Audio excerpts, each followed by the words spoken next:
Do you deny that there can be a one supreme being that is perfect outside the universe who possibly created everything? It's a possibility. I find it unlikely, but it's certainly a possibility. Yeah, I mean, as soon as you put the word possible in there, possibility, then sure, it's possible, but that does not allow you to believe. It does not give you a reason to believe in it. So, and it's an interesting choice of words. Do you deny? Because that's like it's like a challenge right up front rather than a more polite question. So, do you deny there can be one supreme being that is perfect? I don't see why there should be a perfect supreme being. For gosh, look at this question. There's so many ways to go. One supreme being that is perfect outside the universe who possibly created everything. Okay. So there doesn't have to be one. There could be more than one creator, right? There could be more than one being capable of creation. Supreme, what is supreme and perfect kind of go together. Um, because, how do you define perfect? That's an argument all by itself. And how do we know what's perfect? A being, that's not an exclusive thing. It doesn't have to be just a being. It could be a physical process of the multiverse. It could be an entity that's totally not aware that it's creating. That it exists outside the universe. If it exists outside the universe, we have possibly no way of knowing of it. And you have no access to it to know that it's out there if it is so. And then possibly created everything, sure, possibly, but also possibly could have a supreme being could exist that does nothing and cares to do nothing. So there, in one sentence, that is failing on 1, 2, 3, 4 different roots. And this is how I find most apologetics go. That one's pretty intense, failing 4 times in one sentence. But I mean, if you watch like Men in Black, right? I think it was the first movie was ended up being about this ball that contained a universe within it, Mm-hmm. right? That was around the cat's neck or something, right? Yeah, the dog, I think it was. Yeah, or dog, whatever it was. But it was a galaxy with a galaxy or universe, whatever it was. But it's theoretically possible that we the extent of our universe is all contained within something else and some other beings or creatures or maybe inside of computer simulation. But regardless of what it is, does it even matter if it's a single all-knowing all-powerful creator or a alien species and we're just micro in their macro world or something like that? Does it even matter if they do not influence directly where we can say have anything pointing to them or any evidence that they exist, right? Without Yeah, evidence of their existence, it doesn't matter what's beyond our comprehension or our right. reality. Yeah, I think you're right there. It has to have some known desire and have made it clear. And and the way things are now. I'm sorry. Welcome, Mike Quran Radio to the Yeah, how you as doing? a guest. How are you doing? We were kind of beating up on your question, so I'll give you a minute to respond to that. Now you're here to defend yourself. Uh, well, if if I'm if I may, like, when I say supreme being, I I put supreme because he is not hearing like the way me and you are, or limited in sight, like how, or communication wise. Um, he's all hearing, all seeing, right? How Then would it you changes the whole know that? perspective. Well, I mean, for one thing, let's just say that So if there either could be a supreme being or there isn't. It could go either way, right? It's possible that there is, it's possible that there isn't. So that's one consideration I would take. Say that last part again. It's possible that there is a supreme creator, as you're defining. It's also possible that there isn't. Right. So to me, that gets us down to it's stuck into an I don't know position, because at best we have a 50-50 bet. And I always throw in one more because there's always the unknowns that we're not considering, which takes it down to like Right. 30-3. So Mm-hmm. But then when you use the intelligence that you have, and you, for example, when you look around, you see that everything has a purpose. And then when you look at all religions, they all point at some kind of purpose in life. They all point to this one God why? and not worshiping other gods. Well, In no, that's not true. Christianity- There are many polytheistic religions, and there have been many in history. Why do you think there's a purpose? What leads Like you which religion? to believe that there's a purpose? Well, I mean, the Norse gods, the Roman gods, I mean, Hinduism today, whatever So, like- small culture on the earth that's animistic, those types of things. There are lots of cultures throughout history. The monotheism is a fairly modern thing. I mean, modern, couple thousand years, but I don't know. I think nothing is worthy of worship in this universe because it's all bound to time. Everything that's you an see is interesting like- statement. Nothing is worthy of worship if it's bound to time. Meaning it decays, it dies, it gets absorbed, or Yeah. it's, you know what I mean? Well, I mean, do you need to worship something? I mean, When I I agree with worship- you that nothing's worthy of Mhm. worship, but I don't think worship is a necessary thing. So worship, in a sense, like to know, to be sincere in knowing that one supreme being, to follow the one that's perfect, its guidance that it gives us. For example, if a computer as a designer, right, the computer should obey its designer, because it knows more than the computer, right? Assuming if the computer a never- computer is properly programmed, or is programmed to, Right. to do so, it does not have to be programmed that way. And if that's an odd example, because a computer so far is just kind of a piece of machinery that just operates according to predictable code. Yeah, but it runs its programs. It has its startup. It has its parts, and it understands what it is. But if you never told it who the designer is and what the designer is, it'll never understand who you are, which is the situation Yeah. that you're saying you're in. But what if I told you that God gave us guidance, and His guidance is preserved? Well, and my it goes question back- is always, how do you know that there is a God? Because I have no sense of there being a God. I seem to operate on just physics and chemistry and occasional chocolate, coffee. So Well, history tells us, first of all, that when it comes down to nations, there were nations that were destroyed. We have prophets that were sent, not only in the Quran but in the Bible, in the Torah, Old Testament, and all that. We have a sense of all these religions are saying to be good in morals and to believe in the one God, to be good, which and how do we know that those who have come to leadership have been sent by God?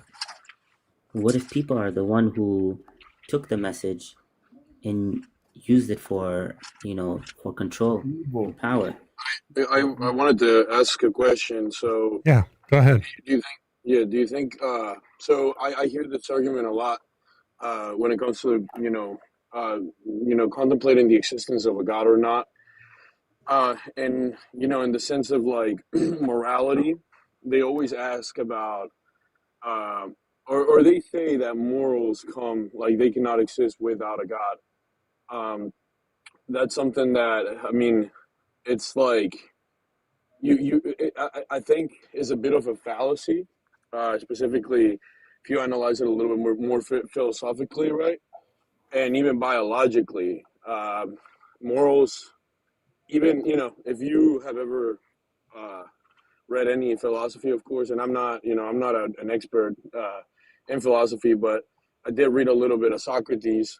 Um, at one point, they asked him what he thinks justice is, and he and no, he asked another person what justice is. The guy kind of does his analyzing, and in the Greek world, he kind of says, "Well, justice is what I can use. Like justice is only serves the rich at that point, right?" And he pretty much answers very honestly, saying that justice is something that the rich uses so that they can use it whenever they see fit, right? Do you have Um, you said you had a question. Are you getting to a well, question? I'm putting some context into it, right? If I'm thinking too long, well, my question is like, do you think that you could contemplate, got like morals coming from, like simple biology, being that you got to survive, right? So why would somebody, you wouldn't want somebody to steal your food, right? As an animal, right? Sure. Uh, so therefore, you would think that you would make with the group that you're with, you would make the judgment that stealing your food would be bad.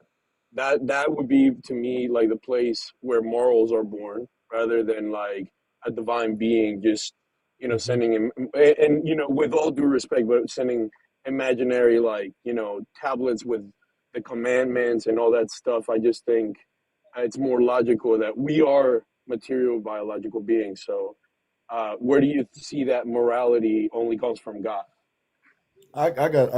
Can I interject? Yeah, please. By the way, Lone Wolf, I like your band. I like your colors in your headband. Thank you. Dale, how's that working for us right now? I mean, Oh, no, that, no, no, no, no, no. Simple. How is what you just said working for us right now? but in what sense? In what Oh, sense? come No, on, no, let no. it You're asking me let a him finish. question. Let him finish. Let him finish. Yeah. You're asking me a question. Well, Yeah. How's it working? do you want me to answer? Yeah. Because you keep shutting me up. No, no. Go ahead. Okay. All right. Well, what do you mean? How is it working? In what sense? What biology? With trial and error, Uh huh. man basically learning as he does what's right, what's wrong, without anyone to answer to, only going off his own intellect. I see a world in peril and no one actually doing the trial and error thing. Right. So really, What? now No trial. What? Wait, no trial and no, error. We're he's saying, constantly writing and rewriting laws. yeah, no, and it's, I'm gonna say it again. You're constantly writing, rewriting laws, and the people that are going, so the ones that gauge the word or the ones that try to use religion seem to have more morality and Mm, a little more conscious. Hold on, and seem to be a little more conscious of their actions rather than the ones that say I am morally sound on my own. Because morally sound on your own is you're only accountable to yourself, and Okay, you so only let's let Dale respond to that. yeah, you only do what's for yeah. your own best interest. I mean, You only do what's and in your own best interest. with all due respect, man. your question was very confusing. As it pertains to how is that working for us? I mean, in the sense as of, a whole, how let me is well, let me yeah, finish. I mean, humanity? you asked a lot of things there that confused me a little bit. But I'm gonna stick to the first one, the one that how is it working for us, right? Yeah. And you're saying like it seemed like you were saying like in a godless world, how is that working for us? Yeah. In a godless world where like people are basing their knowledge on logic and whatnot. Well, I would argue that a good majority of the world is religious. Um, No. some of the wars being fought today are religious wars. Um, Mm-mm. uh, Most of the wars that ever were fought throughout history were religiously motivated. Um, I Well, mean, That's Matt, oh, that might be a little bit strongly stated. People fight over power, they fight over property, they fight over resources, they fight okay. over sure, religion. sure. I mean, A okay. lot Then of let's just say that yes, yeah. Throughout, there's been many motivations for war, right? But what I'm trying to get to, right, with what was he saying? How is that working for us now? I will say that and this is not. I'm not like. I'm not saying that God doesn't exist, right? I'm more of an agnostic uh, thinker. I'm just trying to come to you as there, like, how is that working for us? Well, I see religion all over the place, and there's a lot of times that there's a lot of ambiguity with the statements that religious people make. I think, for example, that science has come up with a lot of logical answers to a lot of problems to the point where, like, I mean, you look at your car, for example, right? As Without physics, for example, right, which is science, without physics, we don't know, we wouldn't have known how to construct a car, right? How to construct like a circular structure, the tire that would rotate at a certain revolutions per minute. We wouldn't know how much fuel would be injected into the piston so that it would make a controlled explosion. So I'm not trying to get into the details here. All I'm saying is, how is that working for us? I don't know. We have definitely advanced in the fields of science, well, thanks to science. maybe I can hone this down a little bit if I'm understanding what Lone Wolf was trying to get at. Sure, sure, How is it working out in terms of us getting along with each other and sure. and Okay. and minimizing friction between people in the world? Is that more accurate, Lone Star, or Lone Wolf? Actually, it's a little bit of all of what he's saying. I'm looking at it as a whole. Like social interaction is poor. The Sure. environment is poor. Um, the science you say they're so adept at and so intricate, how integral it is to our lives. I mean, they change science every day. I Well, mean, they they say, learn more. It's not like we wipe the board clear every time. or is it, Are or you is a it just, believer, Lone Wolf? or, Are you? or, or, or is it just propaganda? well, What Lone Wolf, you're kind of going off on different tangents here. no, Like no, like morality and the environment all goes together.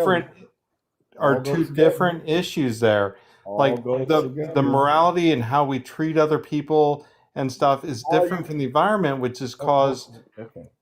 Let me explain. How you treat yourself is definitely how you should treat the environment, because without the environment, you will not exist. So in that regard and in that respect, you guys cannot continue to try. I'm just trying to help you out. You can't continue to try to separate the two, because those two go together. But you guys seem to feel like we can separate the two. No, Where no, I you know. live I is think where I you think what you're live. saying. I think what you're saying is interesting. Actually, I think there's yeah, and that's. I mean, there's a kind of morality that it has to come, right. If you have to recognize, for example, that you know, things such as like climate change, right? There is something that, like, if it's a problem, right? There is a certain type of morality you have to have at some point in order to recognize that uh, you know, we have to do something towards it, right? So I guess, is that kind of what you're saying? Like, we have to recognize that, you know, we're gonna need morality in order to They go morality in hand order in to. hand. Yes. Okay. Well, But I think.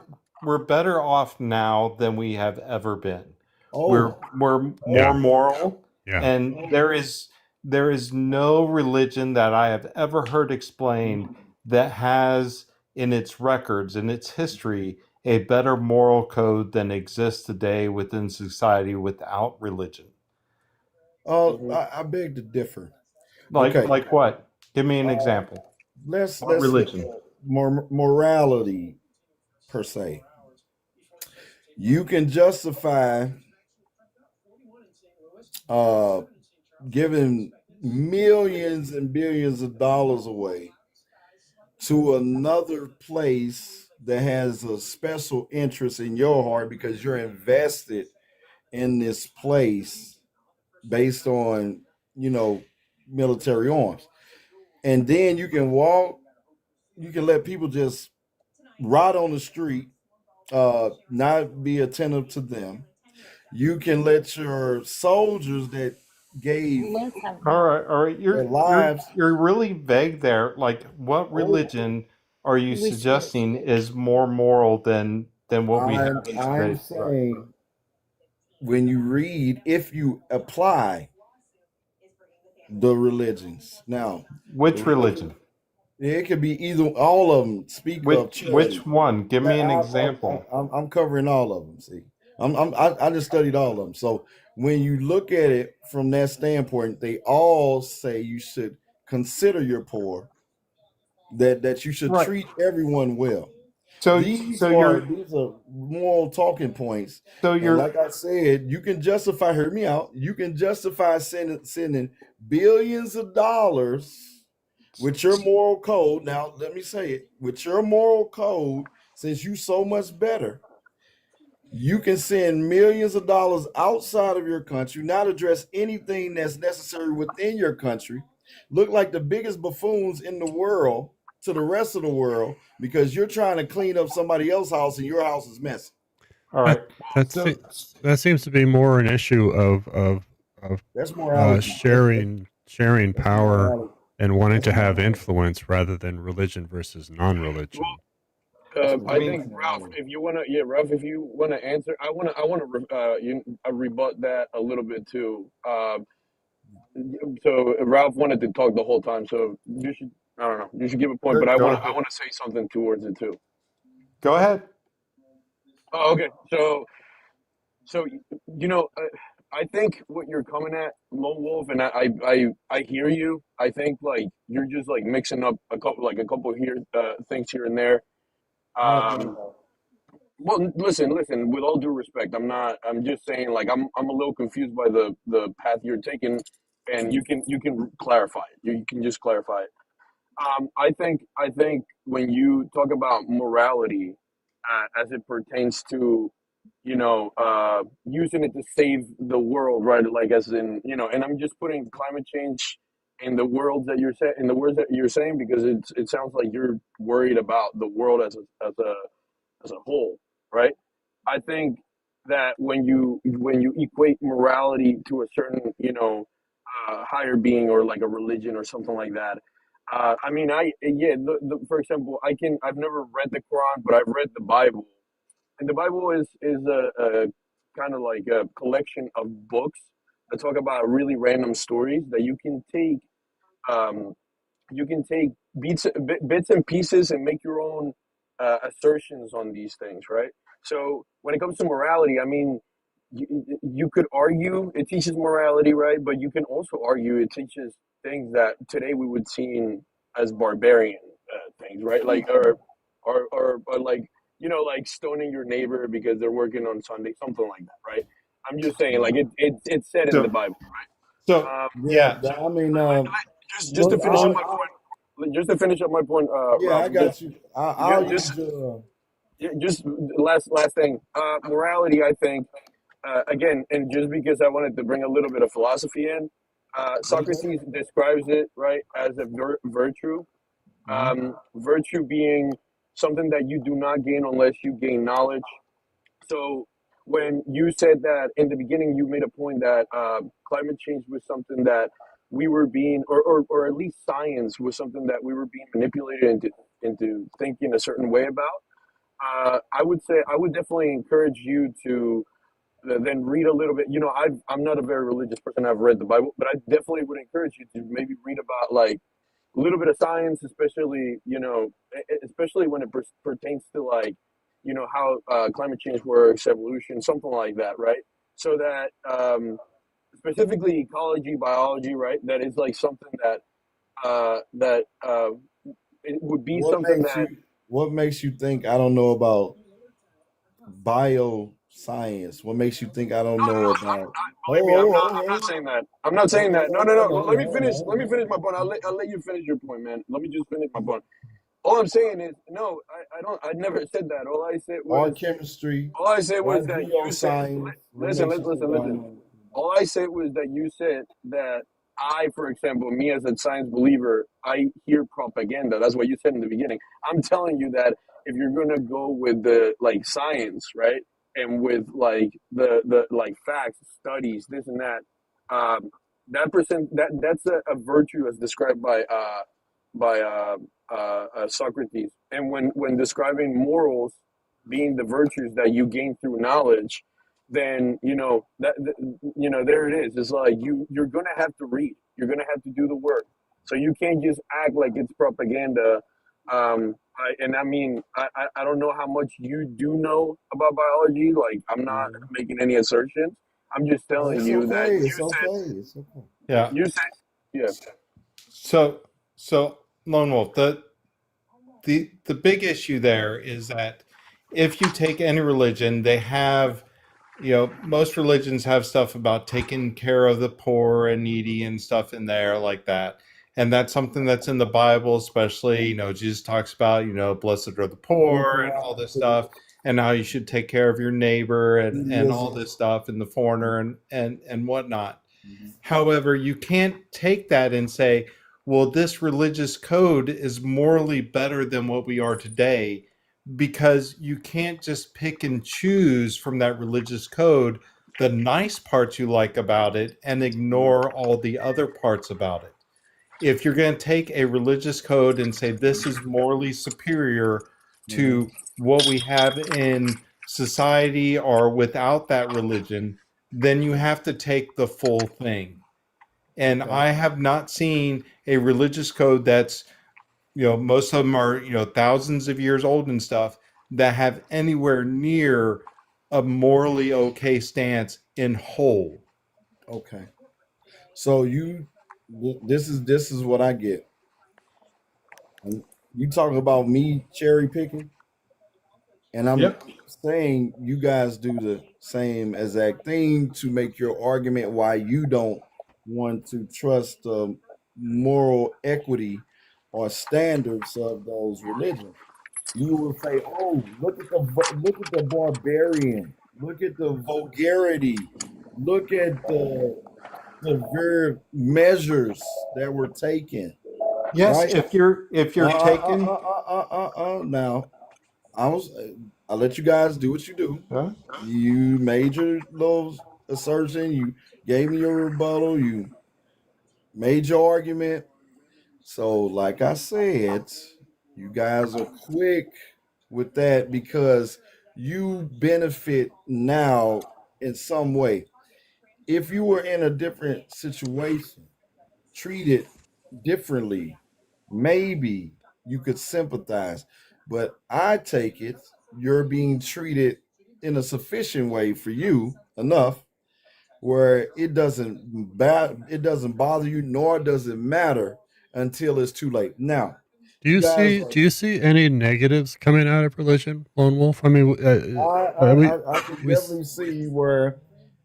Yes, hear me out. yeah. If you take an evil person, a diabolical person, one that's self-motivated, and they take this virtuous thing and use it as a weapon, and then blame blame the religion that they're under for their actions. That's more of the person being diabolical, knowing That's that. not what I'm asking. I agree with what you're saying there. So Yeah. that's not what I'm asking. Are there negatives in the religion themselves in some of these religions, independent of it's a bad person's a bad person under any basis. Right. But this is why a lot of people don't believe, because they have seen it used in a negative way, or they have Oh, I came see. under the guise. See, if I do a crusade in the name of whatever religion, but I'm evil, and I know that this will give the average person from the outside looking in negative condom, they just gonna say, "Oh my gosh, why would I ever want to follow that in any way, shape, form, or fashion?" This is what diabolical evil men do. Okay, you cannot judge a religion or a people that's following a religion based on evil men who pose as something they're Okay. not. Can Lone you Wolf, you're missing what I was stating, right? No. This is no. Let me finish. Ralphstern? I was speaking in You're reference to belief. you're missing what I was stating, right? Oh. I'm talking about the religious code that lays down morals, whether it's Christianity or any Buddhism, other religion I've done research on or looked at, and I haven't looked at them all, but any of them, they have a book or some sort of guide of how that is set up. In that book is their moral code. And if you pick and choose, if you cherry pick from that code, I'm not talking about people that are evil. I'm talking about if you look at that code, if you cherry pick, you can find in any of them a lot of good things, because a lot of them have good things in there, but there's also a lot of bad. Yeah, And just a little bit of bad means that this was not. Let me finish. Okay. Even a little bit of bad means it could just be a tiny bit of bad, means that that code was not written by someone who was omniscient or all-knowing or any sort of God figure, because a God figure who knows everything, knows the future, or is all-powerful, any of those sort of criteria would have better knowledge than we have today. And for them to write in their moral code in their book. Jump in here and say something you guys have been talking about? Yeah, please, Kevin. Take a turn. You know what? I think when Dell started, it was a really interesting topic in the sense of people use morality as a justification to say there must be a God, because how would we have morals outside of there being a God? But I feel like the conversation has become kind of comparing, religious teachings versus societal, like how does it, what do you believe, Lone Wolf? And I kind of want to contextualize, what are we talking here? Well, Do you I believe in a God then? I believe there is a higher power that had the wherewithal to give each and every people under each and every creed and language a way to have a moral standard, so we wouldn't just plunge into total collapse and chaos under our human frailty and devices. Okay, that's great. So then you can then contextualize this conversation in the sense of, is it possible that without that people can still feel right? Because Dell brought up, like, hey, if I'm a caveman, like way back, and I realize there's a pattern, right? We start realizing, hey, it doesn't make sense to steal from each other if we work together. we can actually be more successful and we grow and we have more members of our community, we have more safety. So we need to hand down this code of rules over time. And if we choose to teach these rules to our children by telling stories about, they land a little harder, right? My parents used to tell me, oh, you got to be good, Santa Claus, you're going to miss out. But I don't believe in Santa Claus today, right? But that was a motivator. I get you. So that, bringing it back to, can morals exist without God? Can I answer real quick? Because Kevin, I really like the way you made that question actually. And, I thought that was I thought you Go ahead, made Del. the right question, because that's how we started. But and again, bringing a little bit of my nerdy side in with the philosophy stuff lately. I've been really fascinated with like some of the writers. I have been reading Immanuel Kant, who was like one of the first like philosophers to like question logic, right? Logic as it pertains to like empirical logic that we, they was on the rise in the 1700s, right?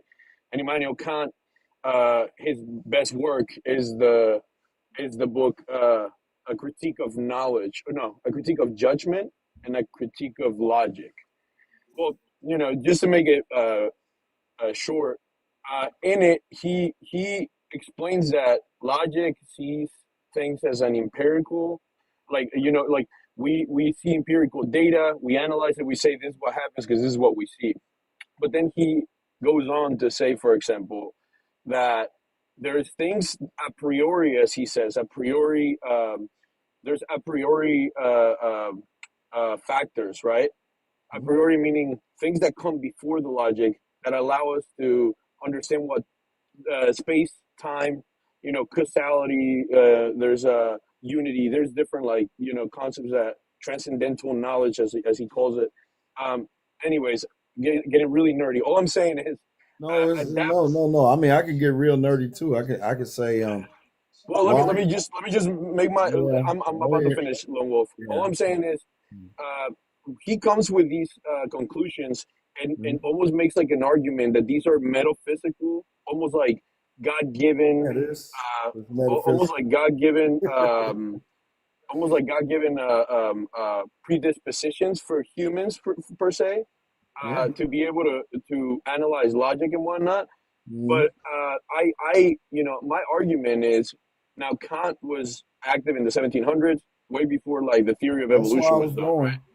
Well, right before the theory of evolution was done. The theory of evolution gets written in the 1800s. So Kant has not a very extent knowledge of biology. And so I think Kant later on would have, if he had written these things like later on, maybe he would have explained them as biological factors, as opposed to like metaphysical factors that are coming from our nature, right? What I'm trying to say is that many times in morals, for example, we try to say that it comes from a metaphysical world, a metaphysical realm of beings, right? Like a god, for example, right? But in reality, could they be biology, right? Could they be just a biological movement of the world, right? Like the biological movement of the universe. What if it's all that? What if two things could be true? Hold on. Okay, so we're talking right now. You understand and are able to quantify ideas and then articulate and express those ideas without any reason of thinking deeper to why do I even understand the words that I am speaking. That speaks to the fact that God has to give man even the finite ability to understand and to receive and to give information, like a computer is programmed by a being. There is nothing new under the sun. He even put it flat in your face. He was like, look, I'm going to give man the ability to see himself outside of himself. I'm going to give them the capability of taking his brain and putting it in front of himself and then program that thing as if he was God, and he will still not conceptualize that God is real. Did you understand what I just said? Not really, man. I think this is See, I just blew your mind, because the reason why I blew your mind is because you like, oh my God, yes. Listen, Lone Wolf, that's a bit arrogant, man. Yeah, I mean, listen, I think that you might be making, you might be making like, adjustment according to the logic that you. No, it's reality. I just helped you out. If I could chime in real quick. Hold on. You can't tell me you helped me out. Like, you can't tell me you helped me out, man. Like, look, you do not know more than me, right? Nobody knows more than like you. There's no like you cannot say Or that you gets know into more than like somebody a else. personal thing. I think what Del brought up is interesting, and it's something I've been wanting to ask the host, because that kind of gets more into agnostic beliefs, like, because someone said God in the gaps in the chat, because now you're saying, okay, God is the reason for any of this, you even understanding anything, then that kind of covers it all. And it's kind of like you can't argue against anything. Like, it's like you can't prove it, you can't argue against it. So I did want to ask the host real quick, like, what is the bounds? You have that, like, that asterisk there with agnostic. What does it mean to you to be an agnostic atheist? Would you agree with Lone Wolf on a level? It's a recognition that you cannot know everything. So we can disbelieve in deities without absolutely knowing 100% that there are none. We can think it's, what I go with is consider it less likely than not than it is. Because my problem usually is the personal, like the God with the personality. Like, God has a different personality, whether it's Muslim, Christian, Hindu. Like, it's always a different personality. Where the God that Lone Wolf is talking about, and it's, I could kind of be down with that. It's like, that's where you're talking about. All right, it's just the ground of being. It doesn't have to. It's just like, okay, like science always needs that initial miracle at the beginning of the Big Bang. What causes that? So, God, and then everything works. Then there's physics. Well, no, science doesn't need anything. I mean, it observes it. Something there is a reason that the universe initiated itself at what we call time zero. We don't know what that reason is. Right. We are not asserting really more than that we are here. This isn't my own assertion. This is something that's actually in literature. They always say that you need that first, because we don't know what causes it, right? Yeah. And that's where we're like, okay, there's that first miracle. That's like, why is existence? Why is consciousness?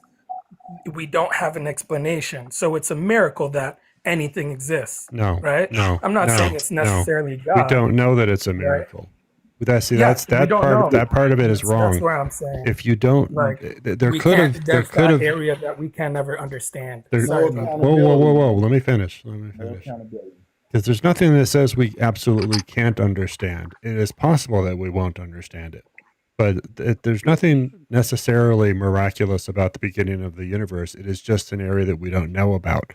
Perhaps there's a supernatural cause. Perhaps there isn't. So we don't need a miracle at the beginning. That's, to even use the word miracle with science is the wrong nomenclature. It's not really an understanding of what the scientific method is in its purest form. Why continue? What's the point of life? Wait, so I have a question then. Because it's better than not, Lone Wolf. It's more interesting. And again, once again, we can go back to cheesecake and chocolate. So. Lone Wolf, that question has been asked. the point. What's the point of life has been the question that philosophers have been asking No, I since the already Yeah, beginning know. of but you don't. But philosophy, there is no right? point And without same with God. science. And same with science is like, what's the point of life, dude? We don't know. And what he's trying to, I Why think, do you what go to the host work? is trying to There get at. is, yeah, Hold on. there is none without God. There is no one. Wait, who says There's no this? without. Who said that? Jake? Who said that? Yeah, What's the but point? actually, the what I was going to bring up was What's the that point? was a good point, Lone Wolf. But I was going to say, like, how is saying we don't know or we may never know? How is that an argument? That's not. It's not an argument Can I, for No anything. accountability. can I answer that real quick? No Yeah, accountability. please. Okay. Well, how we may or may not know. We are. I mean, how do we know that we are made, for example, like humans, right, are made in the image or the favorites by God, right? How do we know that we're that special, right? A lot of religious like texts and whatnot. What do you mean what? I mean, dude, you just asked like, how do we know? Like, you just asked me Well, like, no. how do you know that there's not a God, Yeah, right? no, I'll let you answer. No, that's not what I asked. But Ask it again. but the saying we may never know or we don't know yet is to you by your It's own a cop standard. out. Hold on, by your own standards is just as illogical as giving an account and a reason for it. No, because no.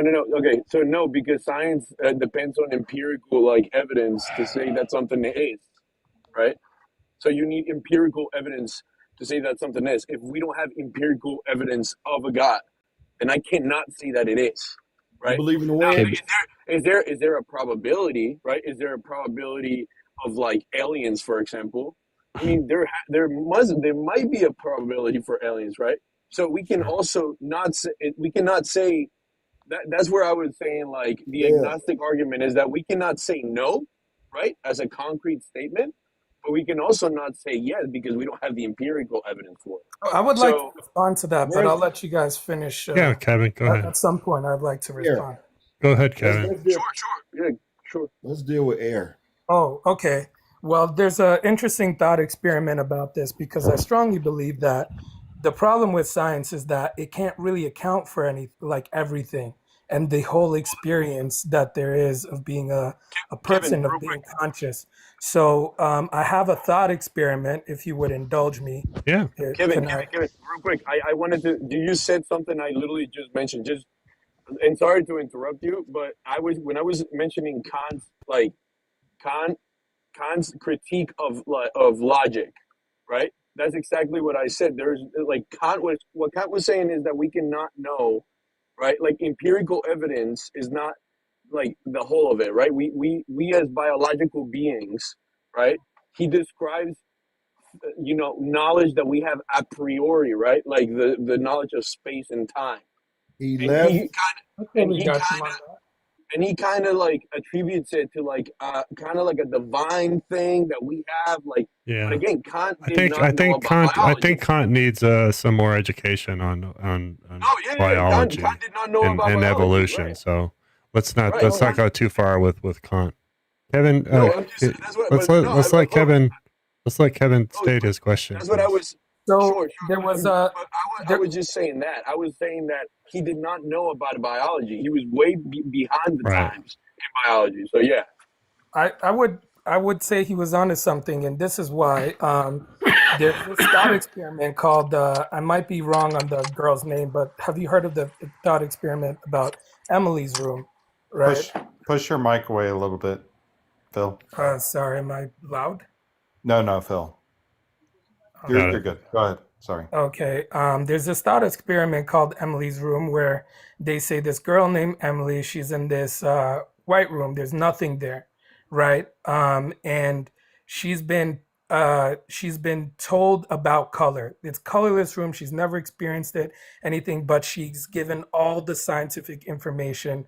She's been described all the what happens in the cornea, everything we can detail about this, right? About what it is to see color, what happens in the brain. She understands all the mechanisms and everything. So the thought experiment goes that when she opens that door and she goes out of the room, finally, she sees the real world and she experiences like an apple in the color red. Will she be surprised? Will this be a different experience just because she knew about all of that stuff, right? Is there more information in experiencing the phenomena, right? And I think that's the place where science cannot really bridge that gap of like what's your relationship or your experience, right? That additional what they call qualia Hmm. that we can't really measure.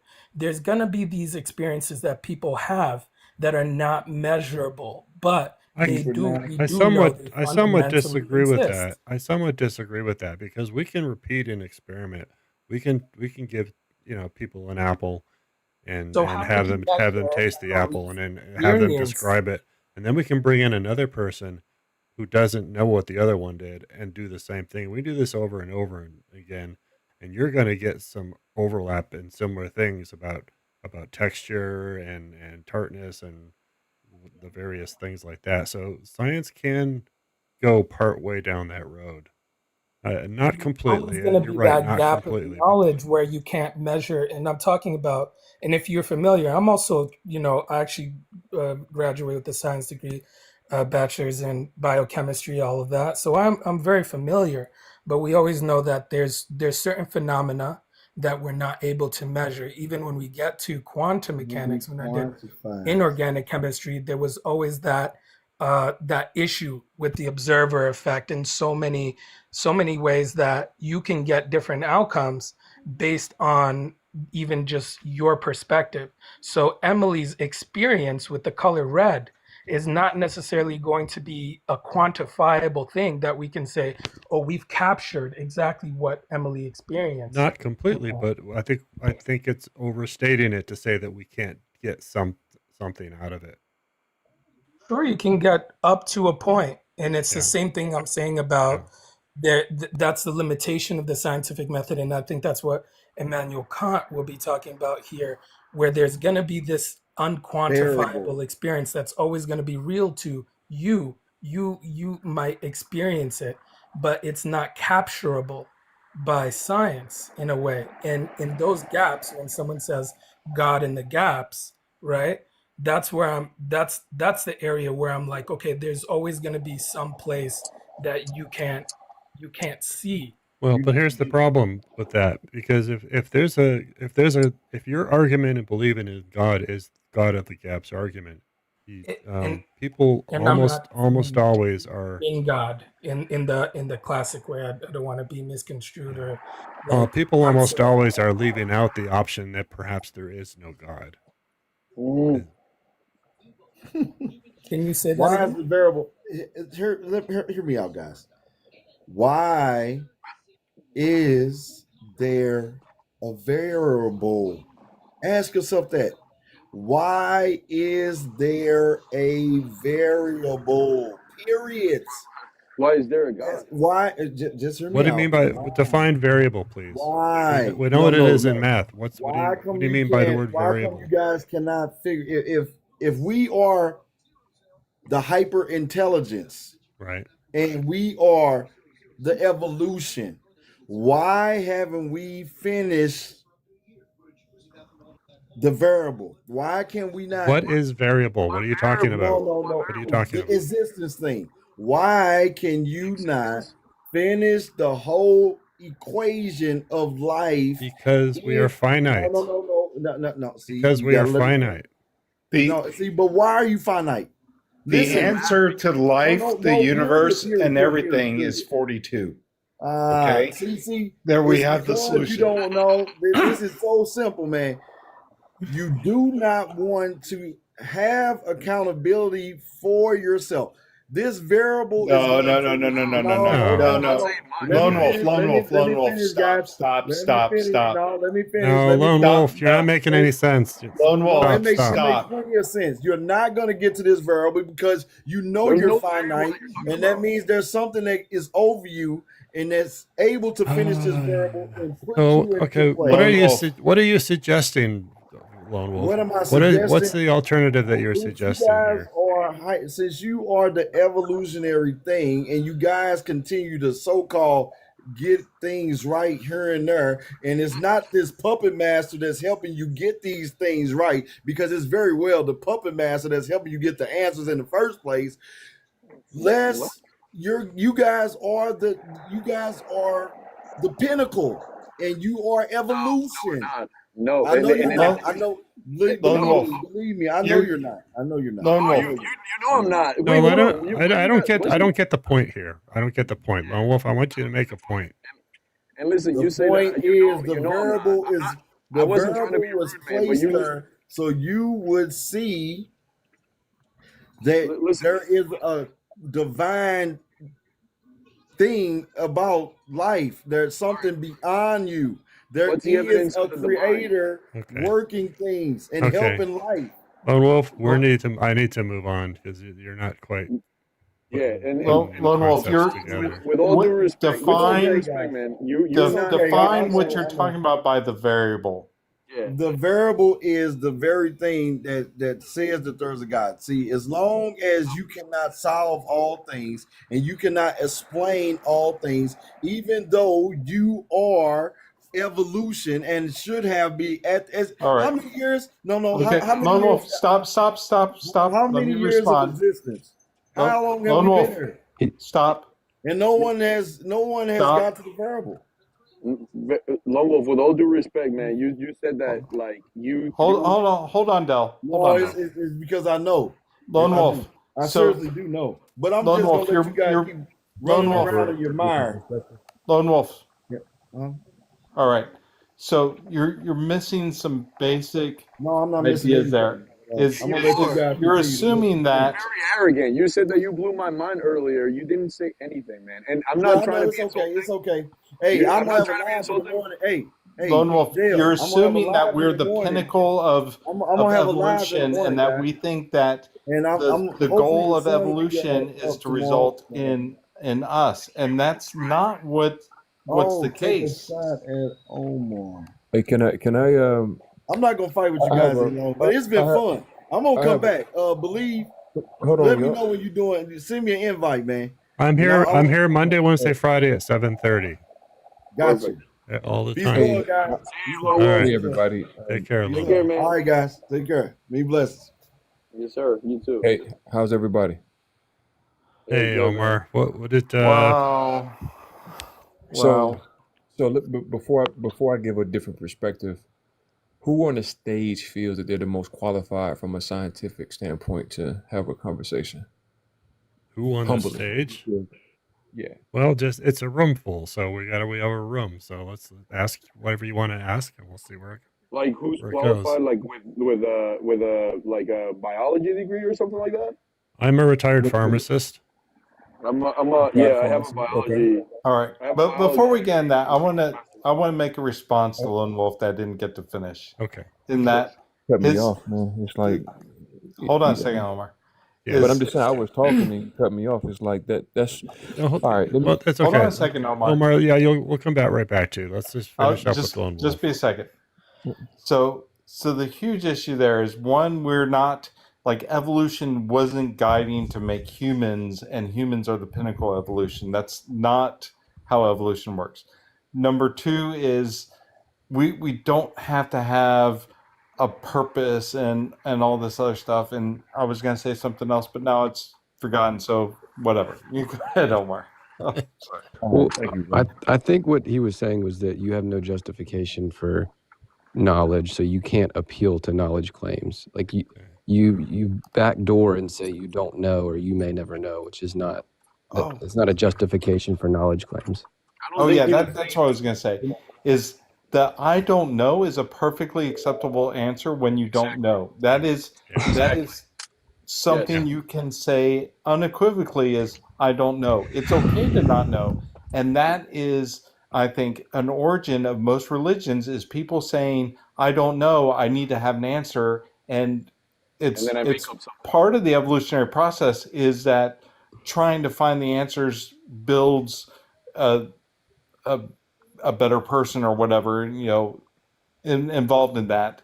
And So If you say I don't know, that means that you can't say on the other side, like I know for sure it's not that if you Correct. don't know. you you can say I don't know, and there are instances where you can say I don't know, but I know it's not A, B, or C, but that doesn't mean it can't be D, E, or F, right? Yeah. So I don't know, but you could still say I don't know, but I know it's not A, B, or C, right? That's perfectly legit, right? So But then why is the Christian or the Jewish or the Islam explanation, why is that not just as valid if you can just say you don't know and it could be any of these other options? well, Why is it that could not one of the it could options? be Christianity Let's not could go be too far true. off track here because I want to let Omar take Yeah, go Okay. ahead, Omar. Yeah, why not? Omar, yeah. Yeah, so the first issue that I see with the conversation is that when humans are attempting to unravel the mysteries of creation, there's certain ingredients that must be found. You must have humility. You must be able to control your energy. You must be able to see different perspectives. There's just certain ingredients that are lacking from conversations like this. So wait. that's why, Humility. hmm yeah, because when you're humble, if you feel that you know everything, if your cup is full, how can you put anything new into a cup? Okay. Can I answer? So, Because I so, wanted to so, answer to so, that. so what makes a good scientist? Someone that's trying to crack a code, solve a problem, you have to have certain ingredients. If you don't have certain ingredients, you're not going to make a good scientist. And so that's why before I gave my perspective, I wanted to first see who felt they were more qualified to speak from a scientific standpoint because I wanted to have a conversation. Well, so the humility aspect of it, I think, and this is, I want to answer to that because I would say, in my perspective, then if you wanted to, put science and religion side by side, I would say that, as I think Ralph was saying, um, Ralph was saying that, from what I understood, was that religion tends to, when they don't, when there's not an answer, there is an answer, right? Like, it's God, right? It's God's will. It's God made us in His image, right? So there is an answer to those questions. While in science, and the those answers, right, where you don't like you don't have the answer because there's not the empirical evidence, right? The studies, the evidence to say that there is a God, then you just say you don't know. And the reason you say you don't know is because you don't have the evidence to say that yes, there is this. Yes, we are the. You know what I mean? So when it comes to humility, I think in that sense, science then is more humble in admitting that they don't know, right? Science is more humble in saying, well, I don't have the evidence, so I'm going to say I don't know, rather than, well, I don't, rather than saying like, oh yeah, humans are the pinnacle of evolution, as Lone Wolf was saying, is like, no, we're not. Ralph was also saying, evolution is a thing that evolution is, or human beings are The problem is a you're result of speaking against the evolution. point. You're speaking against the point that wasn't What made. I wasn't talking about. Omar? What did you want to have a conversation about? Also, these were good points, but Yeah, Yeah. but the gentleman is Go ahead, Omar. Start up. What would you like to present yeah, here? so he's applying something that wasn't being stated. Dealing with the scientists and not science. There's nothing wrong with science, but if a scientist is using the system known as science to understand certain things, there are certain ingredients you must have. That's my point. So, um, my first question, Humility is a good one. Yeah. yeah. So my first question is, when you're trying to crack a code, when you're trying to figure something out, what must you have? Like, let's use science as the basis. Well, you need Humility is a good point. Yeah, you have to be able to you need admit that you don't know. some basis of current knowledge. I mean, because otherwise you're going to be basically repeating past work and reinventing the wheel or Okay, rediscovering the wheel. I So agree with that. So you have to it have would be nice to have some access to what is the current state of affairs in whatever this particular field in question is. I agree. What else? How about that? Yep, that's good. What else? Scientific method. Well, the scientific method I think is a given the way Omar is presenting it. But Okay. correct me if I'm wrong, Omar. No, You need explain the some scientific method. awareness of bias and how to look out for it, especially of yourself. Okay, I like that. Explain it. The scientific method would So be. what else are you thinking? I'm not sure what else you're getting at. What else have you got to add to that list? What type of tools would you need? That's going to be according to what you're investigating. We have our own senses, which are limited. They are as good as they are, and it depends on what you're trying to do. If you're trying to look at a galaxy 5 light years away, you're going to need something better than a pair of eyes. So it depends on the question that you're asking. That's interesting. You brought that up. That this is deep. So let's unpack this slowly. So you said that the sensory organs of a human is limited. Yeah. Do you think that if humans have limited sensibility, that it's feasible that the technology, the instruments that they create can also be limited? Do you think that's a possibility? Every instrument is going to be limited too, but certainly there are instruments that are far beyond our capability as people. I mean, look at how strong the JWST telescope is compared to a person with a pair of binoculars or something like that. So, the telescope is limited by the money that we've put into it and the technology we've developed so far. So there's limits to technology and senses and stuff. I mean, that's why. In other words, like if I gave Madame Curie died of radiation poisoning and sickness because she didn't know what she was dealing with. I mean, that's granted. Yeah. So go ahead, Omar. Let's say if I created a tool and I gave you a tool and I didn't tell you what that tool was for, would you be able to figure out what that tool was for? That would be a very poor way of going at it. You have a problem. You have a question that's being posed in science, right? And here's this observation. This thing happens, and we develop a hypothesis to explain how it happens, right? And a tool we developed is going to have to relate to that particular thing. If there's a galaxy that's far away in the sky, we need something that's going to be able to do that, as opposed to a tool that peels oranges, right? So you got to have the right tool, some recognition of the right tool for the job, knowing the parameters of the question. Right. So good. Exactly. So what brings me to my point is, because I ask a lot of questions just to get the mind going, just to get the person to think outside the box. The problem with this conversation is, if you're trying to use tools to understand God, to prove God, then humbly you will have to say that there are no tools. In other words, in order to know God, you have to be outside of God. You have to be out the very thing that you're studying. Well, if there's a way to bring it up. Go ahead, Kevin. No, I was just giving him props. I like the way you set it up. The tool is lacking, I think. If there is a God, okay, so right off the bat, 50-50, yes, or there is or isn't, we don't know. So if there is a God, and if indeed the God is out of our reach in terms of using physical tools, right, in the natural world, it is entirely possible that we will have no idea if that God exists. Yeah, right. Hold on a second. My point with that, agreeing with Phil there, but is if there is a God that's outside this universe that created everything and all this, stuff, whatever, and we can't observe him, we can't test him, measure him, we can't see his influence in the world, stuff like that. Does that even matter? Because if he doesn't affect us, if he doesn't have any impact, if there's no way to measure or see or observe or anything of this God, there could be 1 million gods, it could be 10 million gods, it could be one, it could be anything. And it doesn't really matter because it doesn't have any impact in our lives or our world.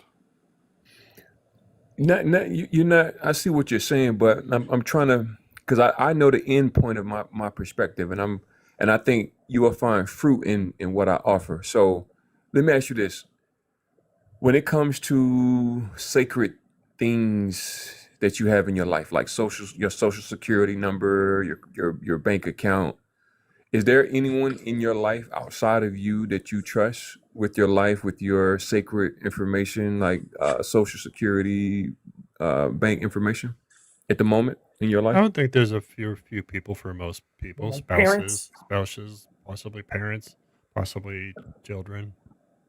It's everybody's Now, going to answer that question a little differently, but there's probably somebody. yeah, parents can steal from their children. Parents could do wrong to their children. Granted, there's no Um, guarantees.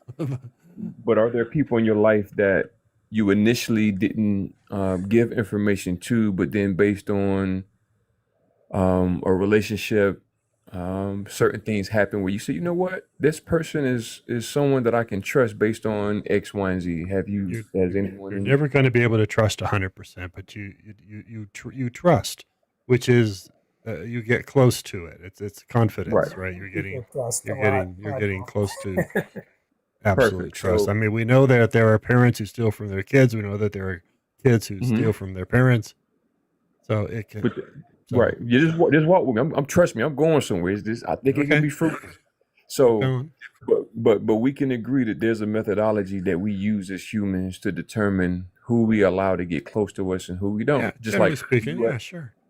So like so as a host, if someone came on your stage and they were condescending, if they had a certain energy, a certain tone that they use, you as a host, as a human, you have certain tools as a human called discernment, intuition, where you can determine if that person was worthy of being on your stage. If they weren't You do worthy, you would throw them off the you stage. do your You do best. Yeah. right. So the same way that you as a human have that ability, what I'm showing to you is that you can't get something from nothing. I'm pretty sure we all can agree, whether you're atheist, agnostic, or theist. So something had to come from something. So if you have the same ability to be discerning and intuitive, and you value pure intentions, and you understand the value of someone having pure intentions, what I'm demonstrating is that that also applies outside of you. There's an intelligence that's No, responsible for no, your no, intelligence. no. Just walk with me. That's where you're wrong with all that. Because So let's slow it down. Then where am I wrong we at? get those types of features from evolution because they are functionally successful to be able to interpret what other things are doing. We have evolved to recognize agency. As, for example, agents, which are things with their own minds, will move differently than non-agents. Like a tree will just do this kind of thing, whereas something that's stalking you is going to move in a different way. And we have evolved to recognize and cope with those types of things. Right.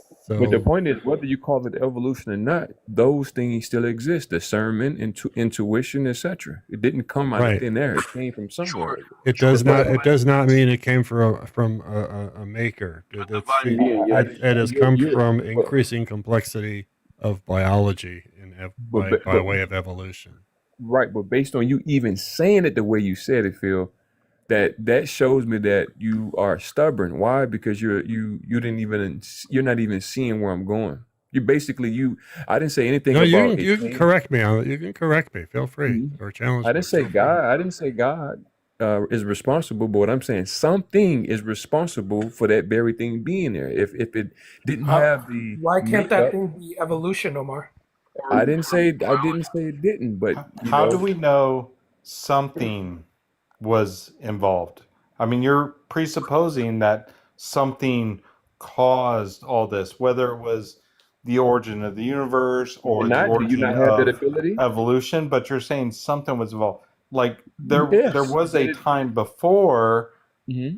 because that's the way stuff works, right? To have a change, you have to have a before and after, so you have time involved, but there's no requirement for something to be there and something to still be there now. Like it could be just like you could build a building right now I and get it.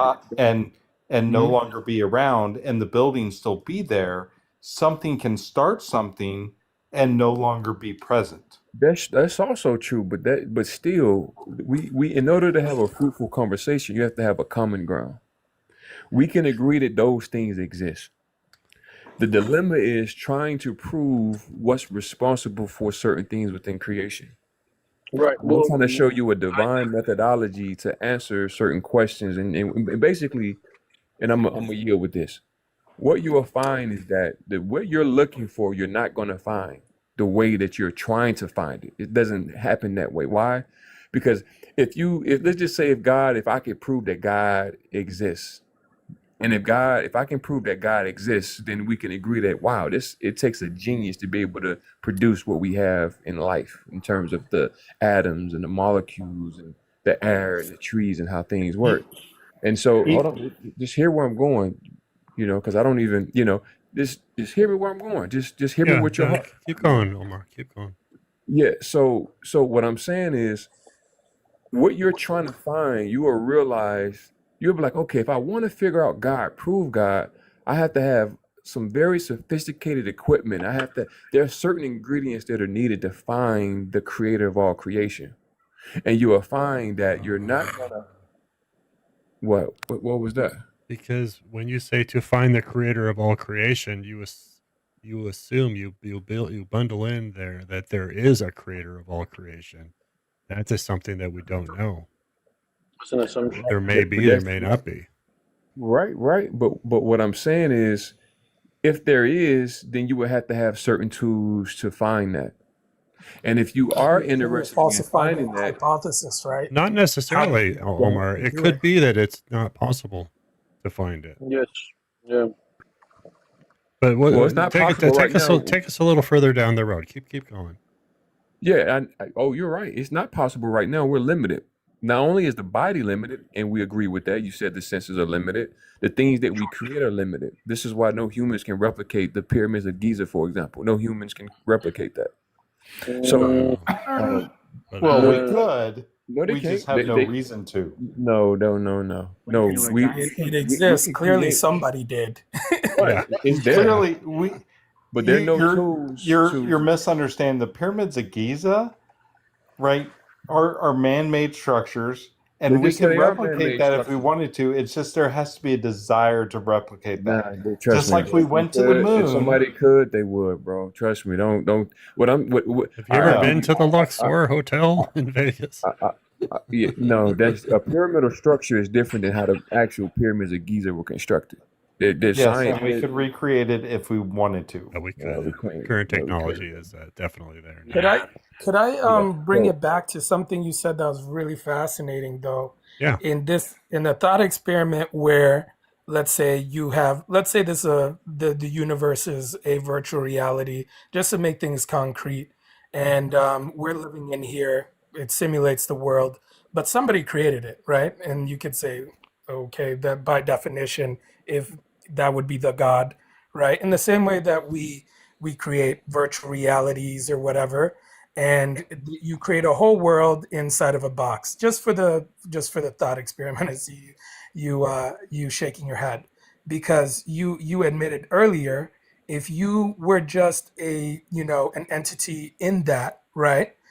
You would have no way because everything you're using to measure would be inside that box. There's no way to know who set it up or anything if the designer set it up that way, right?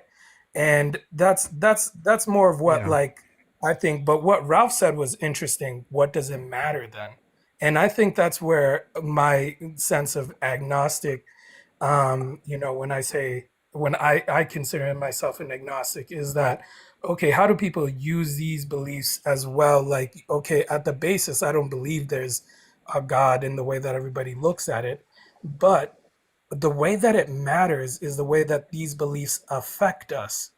There's a book called Magic and Mystery in Tibet, where the first white lady goes to Tibet, meets all these monks, and at the base level, all the monks, on the highest level of Buddhism, they're kind of atheist, but she experiences these phenomena that are just, and she's trying to come at it from a scientific perspective.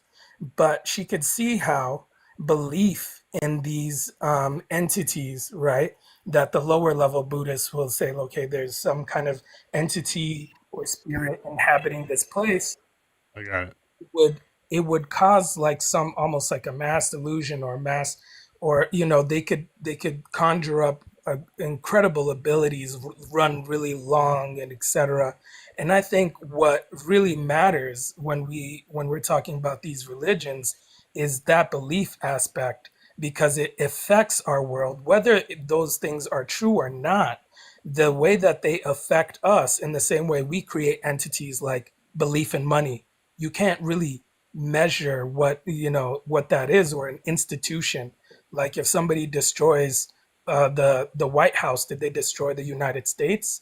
No, because the United States is a belief in something. It's an idea out there that affects us in a very real way.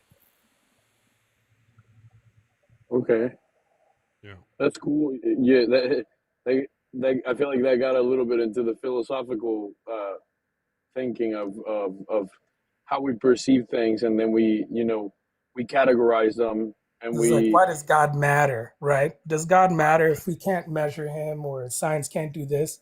It still matters. It affects us somehow. Well, it doesn't. It doesn't. but It yeah, doesn't but matter it, unless the deity is clear and communicating with us Well, yeah. uniformly and letting if us No, know if no, what it we're Omar. supposed to do. I feel like when Omar was alluding to having like the tools to prove that like God exists. I wanted that was back a How do you couple of prove the minutes United ago. States exists?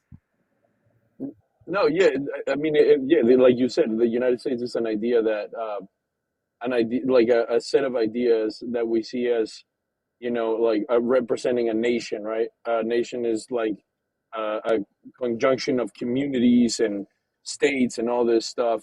So it's like uh, almost like like a metaphysical like creation in our own head, right? Like, Right, that and not affects us really in metaphor, very real but ways every day. where I think I would disagree with you is that the belief in something, like, or wanting to believe in like a god because it affects us or whatever, might be a choice people make, but I keep leaning, and again, I have a background in biology, of course. I keep leaning towards the empirical, right, like the evidence that there is. I, I And I have that. You have that backwards, by the way. I'm saying that God affects us because we believe, not we're believing because it affects us. I'm saying we create God from our beliefs. If all these Christians are believing in this entity and they've put the limits, they've added the personality, and it's affecting them, then it starts to affect us too. Like people so get killed over yeah, that. but that's where that's not I a think you're, yeah, that's right. not a God affecting us. That Right. It's like is an idea that that is is like comforting humans you. writing Yeah. ideas on paper or Yeah. oral stories that are affecting later generations. Even It's I not can't a Right. God guarantee affecting that us. the United Like States doing if a anything. God That's was the affecting people, us, right? we would that would be something that's measurable and something that we can observe and something that we can then use science to extrapolate out. That's why if God is something that's unobservable, unknowable, and outside of our universe and dimensions, operates in another dimension, and there's nothing we can observe or notice about him, then it doesn't really matter. But But what that's if what all our entities What, or institutions are. What is a bank? What is the United States? What's a Okay. university? All Let, of that's these let, all things. stuff we can see, observe, and No, measure. you hey, let me can't ask though. Ralph. What, Let me how ask do you Ralph a measure question a real quick. university? Tell me. Well, Hold come on. Let me on, ask no, come Ralph. on. That's kind of a silly question because Hey, I let me mean, ask Ralph a we question. these things are fairly obvious. With the United States, is there's a set of documents, there's a set of laws That's the same Obviously, way things are religion being works.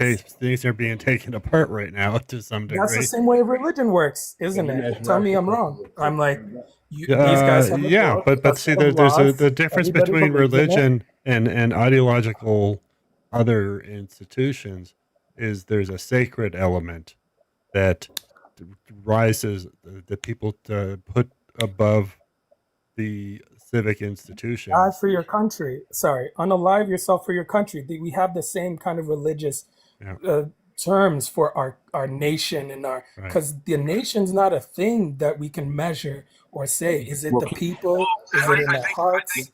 I have an answer for Kevin real quick. I think Kevin, answering that, well, they are two different types of structures, right? So like a country is a socio-political, socio-economic, structure that requires different factors from a religion to give it its its essence per se, right? A religion constitutes a whole different set of factors to make it a religion, right? And In when we're talking about God as an entity, we are talking about, like, people talk about God as if it was a biological fact, about, or even like a universal entity that exists, that affects, that is here, that like we can, that, and as Rob was saying, we do not have the tools nor the capacity to get to that conclusion to say that, that there's a God. Like, we do not have that, and for that same reason, science becomes then humble and says, then yeah, we don't know, right? The we don't know, the don't know, the I don't know, right? Humble aspect of it comes from saying, like, you cannot state something is true unless you have evidence for it. Mm-hmm. Uh, can I and demonstrate something that real is quick? the basis of science, and that's why, for example, you get to, when you want to see whether or not science works, for example, I mean, look at technology, the technology around us, whether it's a computer, whether it's a car, whether it's this and that, right? In order to get to the car, did not just pop out of nowhere, right? The car is a machine engineered through empirical evidence, through data, and through studies, right? In order to get to a certain point where we make a machine that is going to have a motor, that is going to have this much input of force, right? So that it like accelerates, it stops at a certain spot, or like we're making measured we're making a machine with measurements through the response to empirical. that, and then I'll just rest my case here. This is the biggest point I've wanted to make in this entire Okay, thing.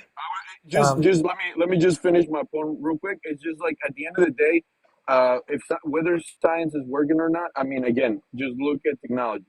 Right, technology arises from science, and it arises from science because we have collected the data, we have done the experiments, and we know that it's true, and we can say that it's true, right? Um, that the combustion is going to happen. We know that the car is going to advance. We know that, right? With God, like Omar was saying in the beginning, there's no tools, right, to measure him. So therefore, I say I don't know that there's a God, right? So there's that, and the humility of science as it compared to religion is that we can say we don't know when religion instead says, no, it was this, it was Zeus. It was Zeus making the thunder, because I don't know where the thunder is coming from, but you know what? Let's make up that it was Zeus, right? I don't know where, or Thor, for that matter. So that's what I think I'm getting at. And As the I case agree goes, with I'm all just of going your points, and I'll just make this last thing. I'll open the floor. I won't talk anymore. But the main thing I'm trying to pose here is that when it comes to science, there's and I'm on your side. Like, obviously, it works well for certain things, but we're not. We as humans, we work with a lot more than just what we measure and all these things. There's an inner world. There's this like shared belief in ideas, and these ideas take form and they affect us even though we can't necessarily empirically measure them. you brought up this idea. The first thing you said was like, okay, what there's things that constitute a nation. You know, to this day, we don't know how many nations there are exactly because some people think this is a nation, some people don't agree. Some people Taiwan is good. Some people say no, it's not a nation, right? This is just a belief in something, right? It's a belief in the nationhood of a group of people, and that's kind of how we work. There's so many things that we do. So rather than me arguing with you about like, oh, is it really Zeus who causes lightning or anything like that, what I'm saying is that maybe it's more important because Ralph asked something very, very interesting. What does it matter though? And I realized that when these things have the ability, whether it's true or you can measure it, the fact that there was believers of Zeus running around as Romans, affecting things and persecuting people in the name of this is like, dang, the effect might as well be real.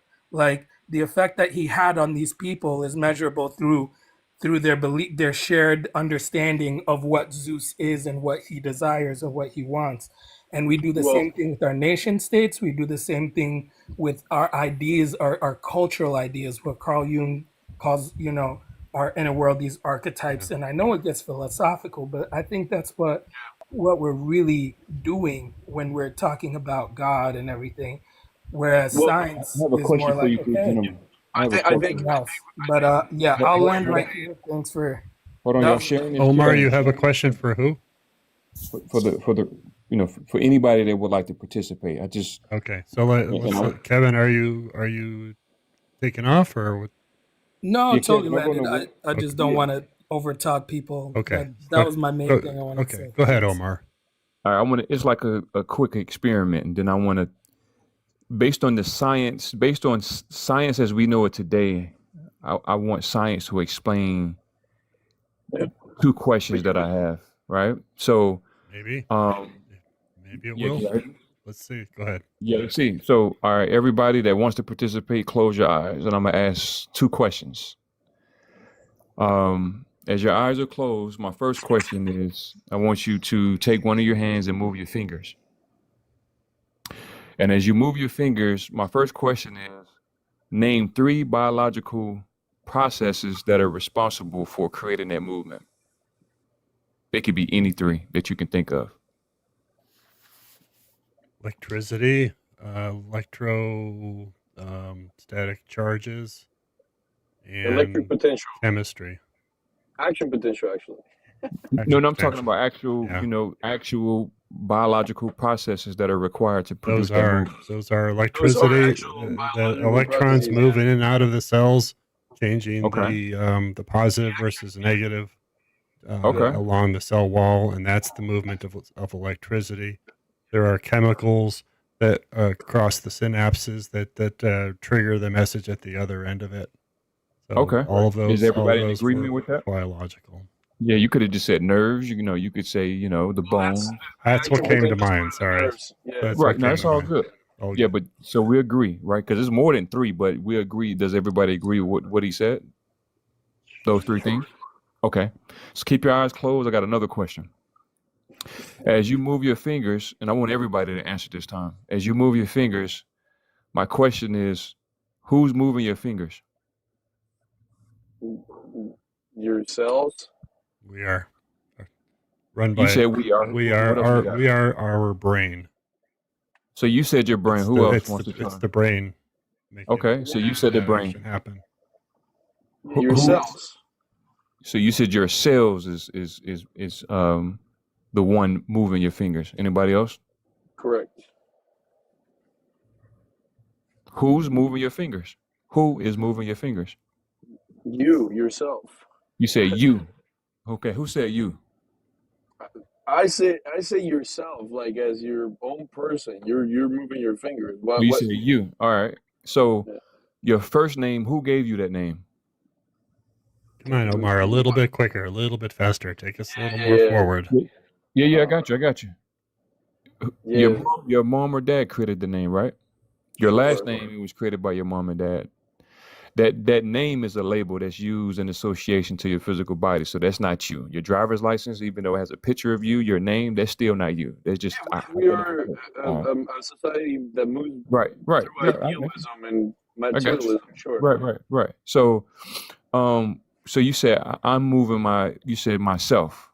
How would you define myself when you say myself? I'm moving it, because you can't say the brain, right? The brain is a facilitator in that movement. No, the brain is part of it. The brain is part of it. We are individually, we are a collection of molecules and cells of a general pattern based on our DNA, based on our environment that we're in. And obviously we change over time with aging and growth. No, I got you, but you're moving fast. You're missing it. So it's like a car. A car is intelligent, but it needs a driver. So a car is not intelligent. Sorry. It is intelligent. It's an intelligent design. It's able to take you from one. That doesn't mean it has intelligence. A car is not conscious. It has a chip in it that's able to detect when fluids are low. It has a form of intelligence. You know, we can look up intelligence. Well, get to the point, Omar. Get to the point, please. So my point is, what I'm demonstrating is, it's not the brain. It's not the nerves. It's not the cell. There's something else that's instructing, that's commanding. What? I didn't say that. Or is it like a divine power or something like that? That's for you to figure out. But what does? In other words, there's only two options here, Omar. There's only two options. It's either we are physical. At least I think there's only two. We are physical, and we do all the movement and decision making and processing ourselves, or there's a mind body difference, right? And the mind somehow communicates with the brain. So I don't know where you're going with your analogy, but get us to the end point, please. Yeah. So what I'm showing you is that your nervous system, there's something instructing. Some things are on autopilot, and there are other things that are not on autopilot. Right. Because your fingers wouldn't move until a command was given. What's giving the command? The brain is the facilitator of the command, but it's not the brain, because something is telling the brain to produce this thought. No, it's the brain. It's a combination of the conscious and the subconscious brain. Yeah. But the brain is still physical. It's like in a computer, you have hardware, you have software. So no, it's not the brain saying, "Hey, I'm the brain, and I'm the one that's going to give this command." That is the limit of science right now. We don't know the answer to the hard problem of consciousness, if that's where you're headed. But that's as far as current science knows. It appears to be the brain. But the bottom line is anything beyond. But no. But before I go to that, because I like where you're going. Hold on, Omar. I was almost done, because he's almost done. Let him get there. There. He's almost done. Go ahead, Omar. Yeah, but we can agree. I just proved that it's not the brain. The brain is not saying, "Hey, I am the brain. I'm the control." No, because your fingers didn't move because your brain told your fingers to move. Yes, it did. You did not prove that. So, Ralph, what were you going to say? So, man, oh no, I lost it. It just like blows my mind. Like you didn't prove anything, Omar. I mean, all you proved was that we closed our eyes and told our fingers to move, and our fingers moved because our brain heard your command. Just like when you tell a computer, move this window to minimize, and it minimized, I mean, there's no difference there. Our brain responded to the stimulus of you saying, "Move your fingers," and we moved our fingers. Yeah, that doesn't make sense. There's no proof of anything outside of our brain to do that. Or if anything, you prove that like we as physical beings need some sensorial. Like if anything, you prove that as physical beings we need some sensorial input in order to move, and the sensorial inputs, right? The materialistic conditions that allow us to, make a sense of the world are what matters, rather than like any metaphysical or divine being. More so the material things is what like allow us to see the world the way we see it. And but you gave a command. I got the vibrations in my ear. My brain said, "All right, I'm moving my fingers," and that's how it moved. But There's that's no divine being telling me and manipulating me to do it. Now, nobody's Omar, saying that either. But Okay. but what I'm saying, you guys are being disingenuous because there are many things that we hear, and just because you hear many things in society doesn't mean you're going to act on it. Okay, hold So on here, that- hold that- on here, hold on here. Satanist Sailor has got it right here. We want you to land the plane, Omar. But so what are you getting at? You say if you think it's not the brain, what are you suggesting that it is? It's something far greater than the brain that can't be put in a box. Do you have an explanation, or are you just gonna have that general statement, which is fine if you do. So I just want to In other words, you're know what realizing you're getting in the to. Bible- Yeah, in the Bible, you'll realize when God said, "My name is I am that I am." In other words, we know that it is. I was hoping you wouldn't be going there because that's a nonsense answer. Not necessarily. Okay. So say it again. Then say it again. You're saying that something is influencing our brain. Something is causing thoughts. It's not our physical brain, and that is what? Well,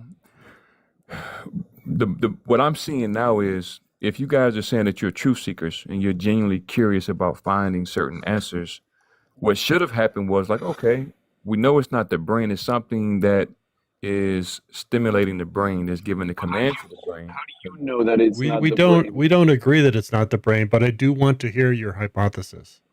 So what do you think it is? You can't describe it. You can't put it in the box. It goes to my point about the technology that's needed to describe God. So it's an unknown. So are you proposing that it's God, or are you not proposing that it's God? Well, in the scriptures it says we're made in the image of God.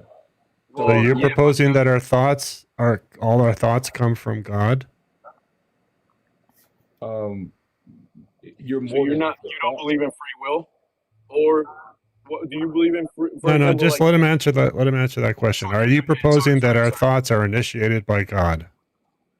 No, it's not. It's almost like my point is, if you want to understand a relationship between you and what I refer to as God, it's almost like if you go to the ocean with a cup and you take the liquid from the ocean. Okay. We're going. Yeah, we're going. So you have a presupposition that God exists, and you have and that God influences our thoughts. How? What's the hypothesis? No, God doesn't influence your thoughts. You have your free will to, entertain what you want to entertain. And that's So what's the whole point about the brain concept? That my free will kind of told me to move my fingers. It wasn't a divine entity. But what was divine is the fact that. But then I don't have free will. No, not necessarily. But there are parts of you that's on autopilot, and then there are other parts that can take over and create certain bodily reactions. Are you referring? Are you focusing on the autopilot part here? So Omar, if you want to make that point, you have to do that experiment like this. All right, everyone, close your eyes. All right, did your fingers just make a heart symbol? Well, that was outside the brain, because I thought that and told God to tell you how to make a heart symbol, and you just made a heart symbol without me saying anything. That would be something outside the brain, but that didn't happen. No one made a heart symbol with their hands before I said something about it. So are you living your life just living, or do you make conscious decisions about what you want to do in this life? And then the question would be, what is responsible for that? Because it's not the brain. Okay. What if it's not God? What if it's a biological desire? You keep going there, though, brother. Why do you keep going? Okay. Because you guys mentioned God more than me, and I'm the theist, and I think I'm the only theist in here. I'm just trying to stimulate your mind so you can start questioning. Well, yeah, he's right. Well, the brain is more than the brain. You're not right. Like, you're saying that you are right by your own admission. You say that you need a humility in order to look for answers, and then you tell us that you are right, we are wrong. So it's kind of, you're countering. Countering yourself. Certain things that you said were wrong, because the gentleman said the brain is responsible for that movement, and that's just like saying people can hear a song.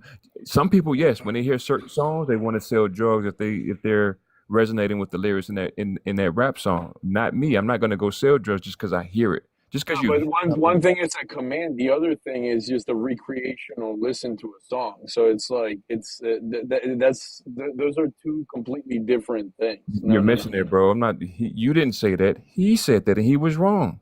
So if you say something that's right, I'm gonna say yes, you're right. But in that context, he was wrong. It's not the brain. Well, listen, You're wrong about right that. and wrong. Do you have evidence? Omar, you're wrong is there about a that. document? Is there a document or see? I don't want to. Is there an experiment that could prove like the existence of God, for example, right? I can tell you that there's an experiment that can prove that my brain is giving signals to my to my fingers, right? Like I can. There's been experiments that show how neurons, right, work, but there's no experiment that can tell me, oh yeah, God exists. Yeah, with certainty. Right.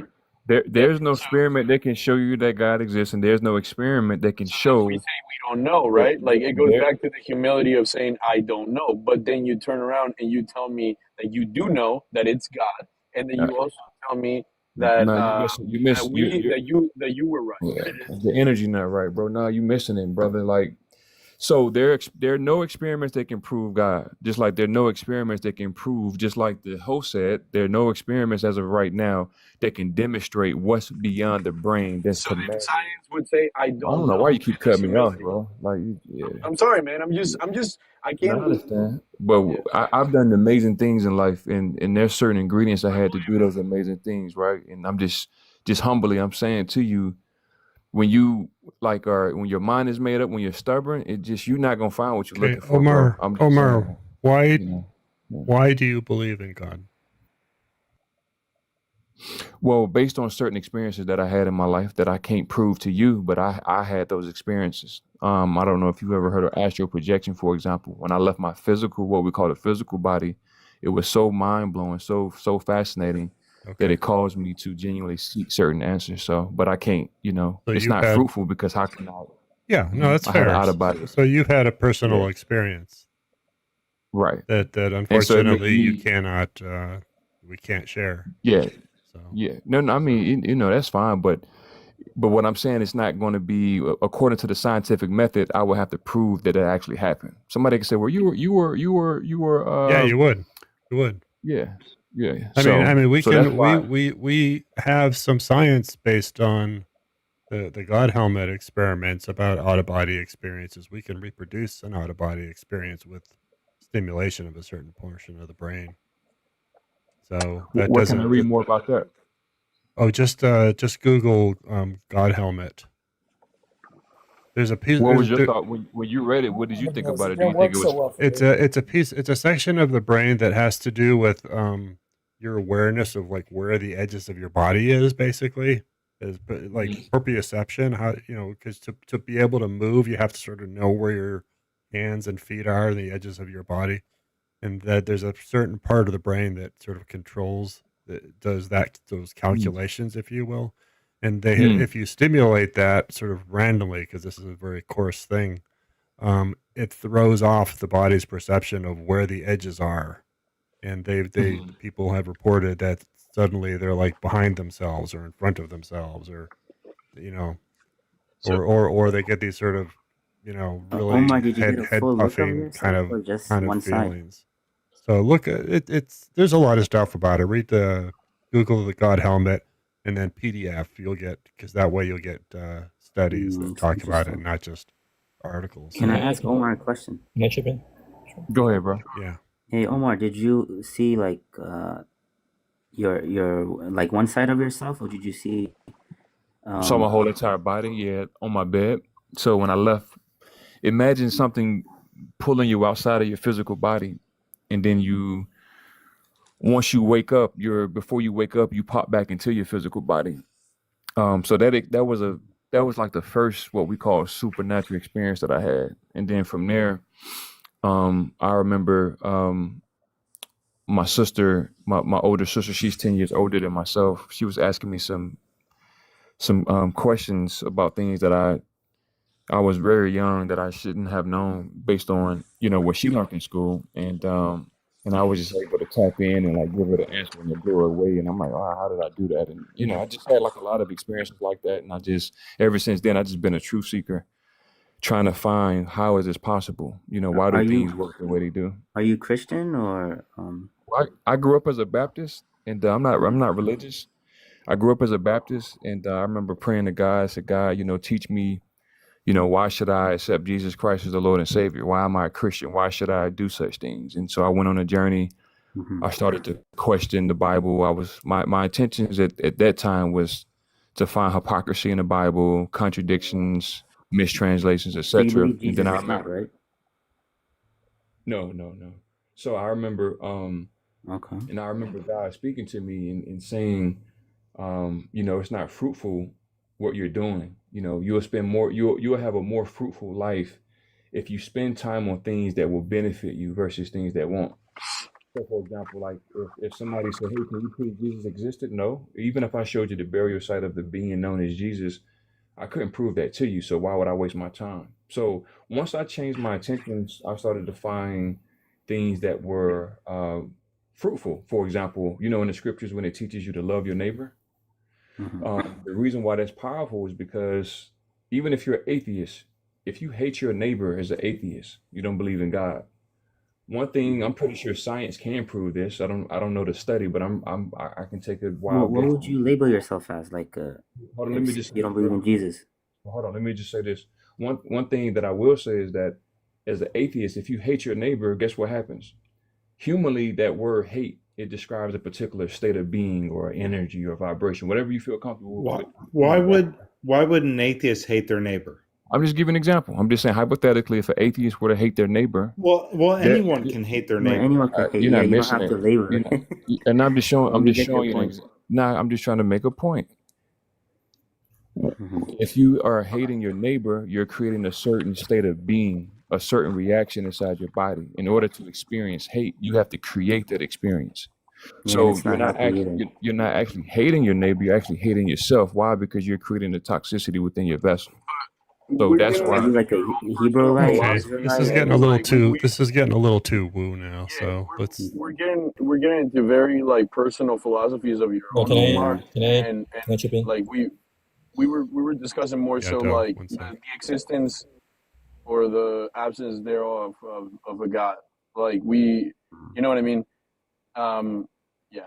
So you know, like if those are your personal philosophies, that's great, man. If that's how you're seeking God, well, you know, that's your journey. But I mean, the whole time we were answering and questioning what you were saying, it was more to get to where where you are when it comes to God.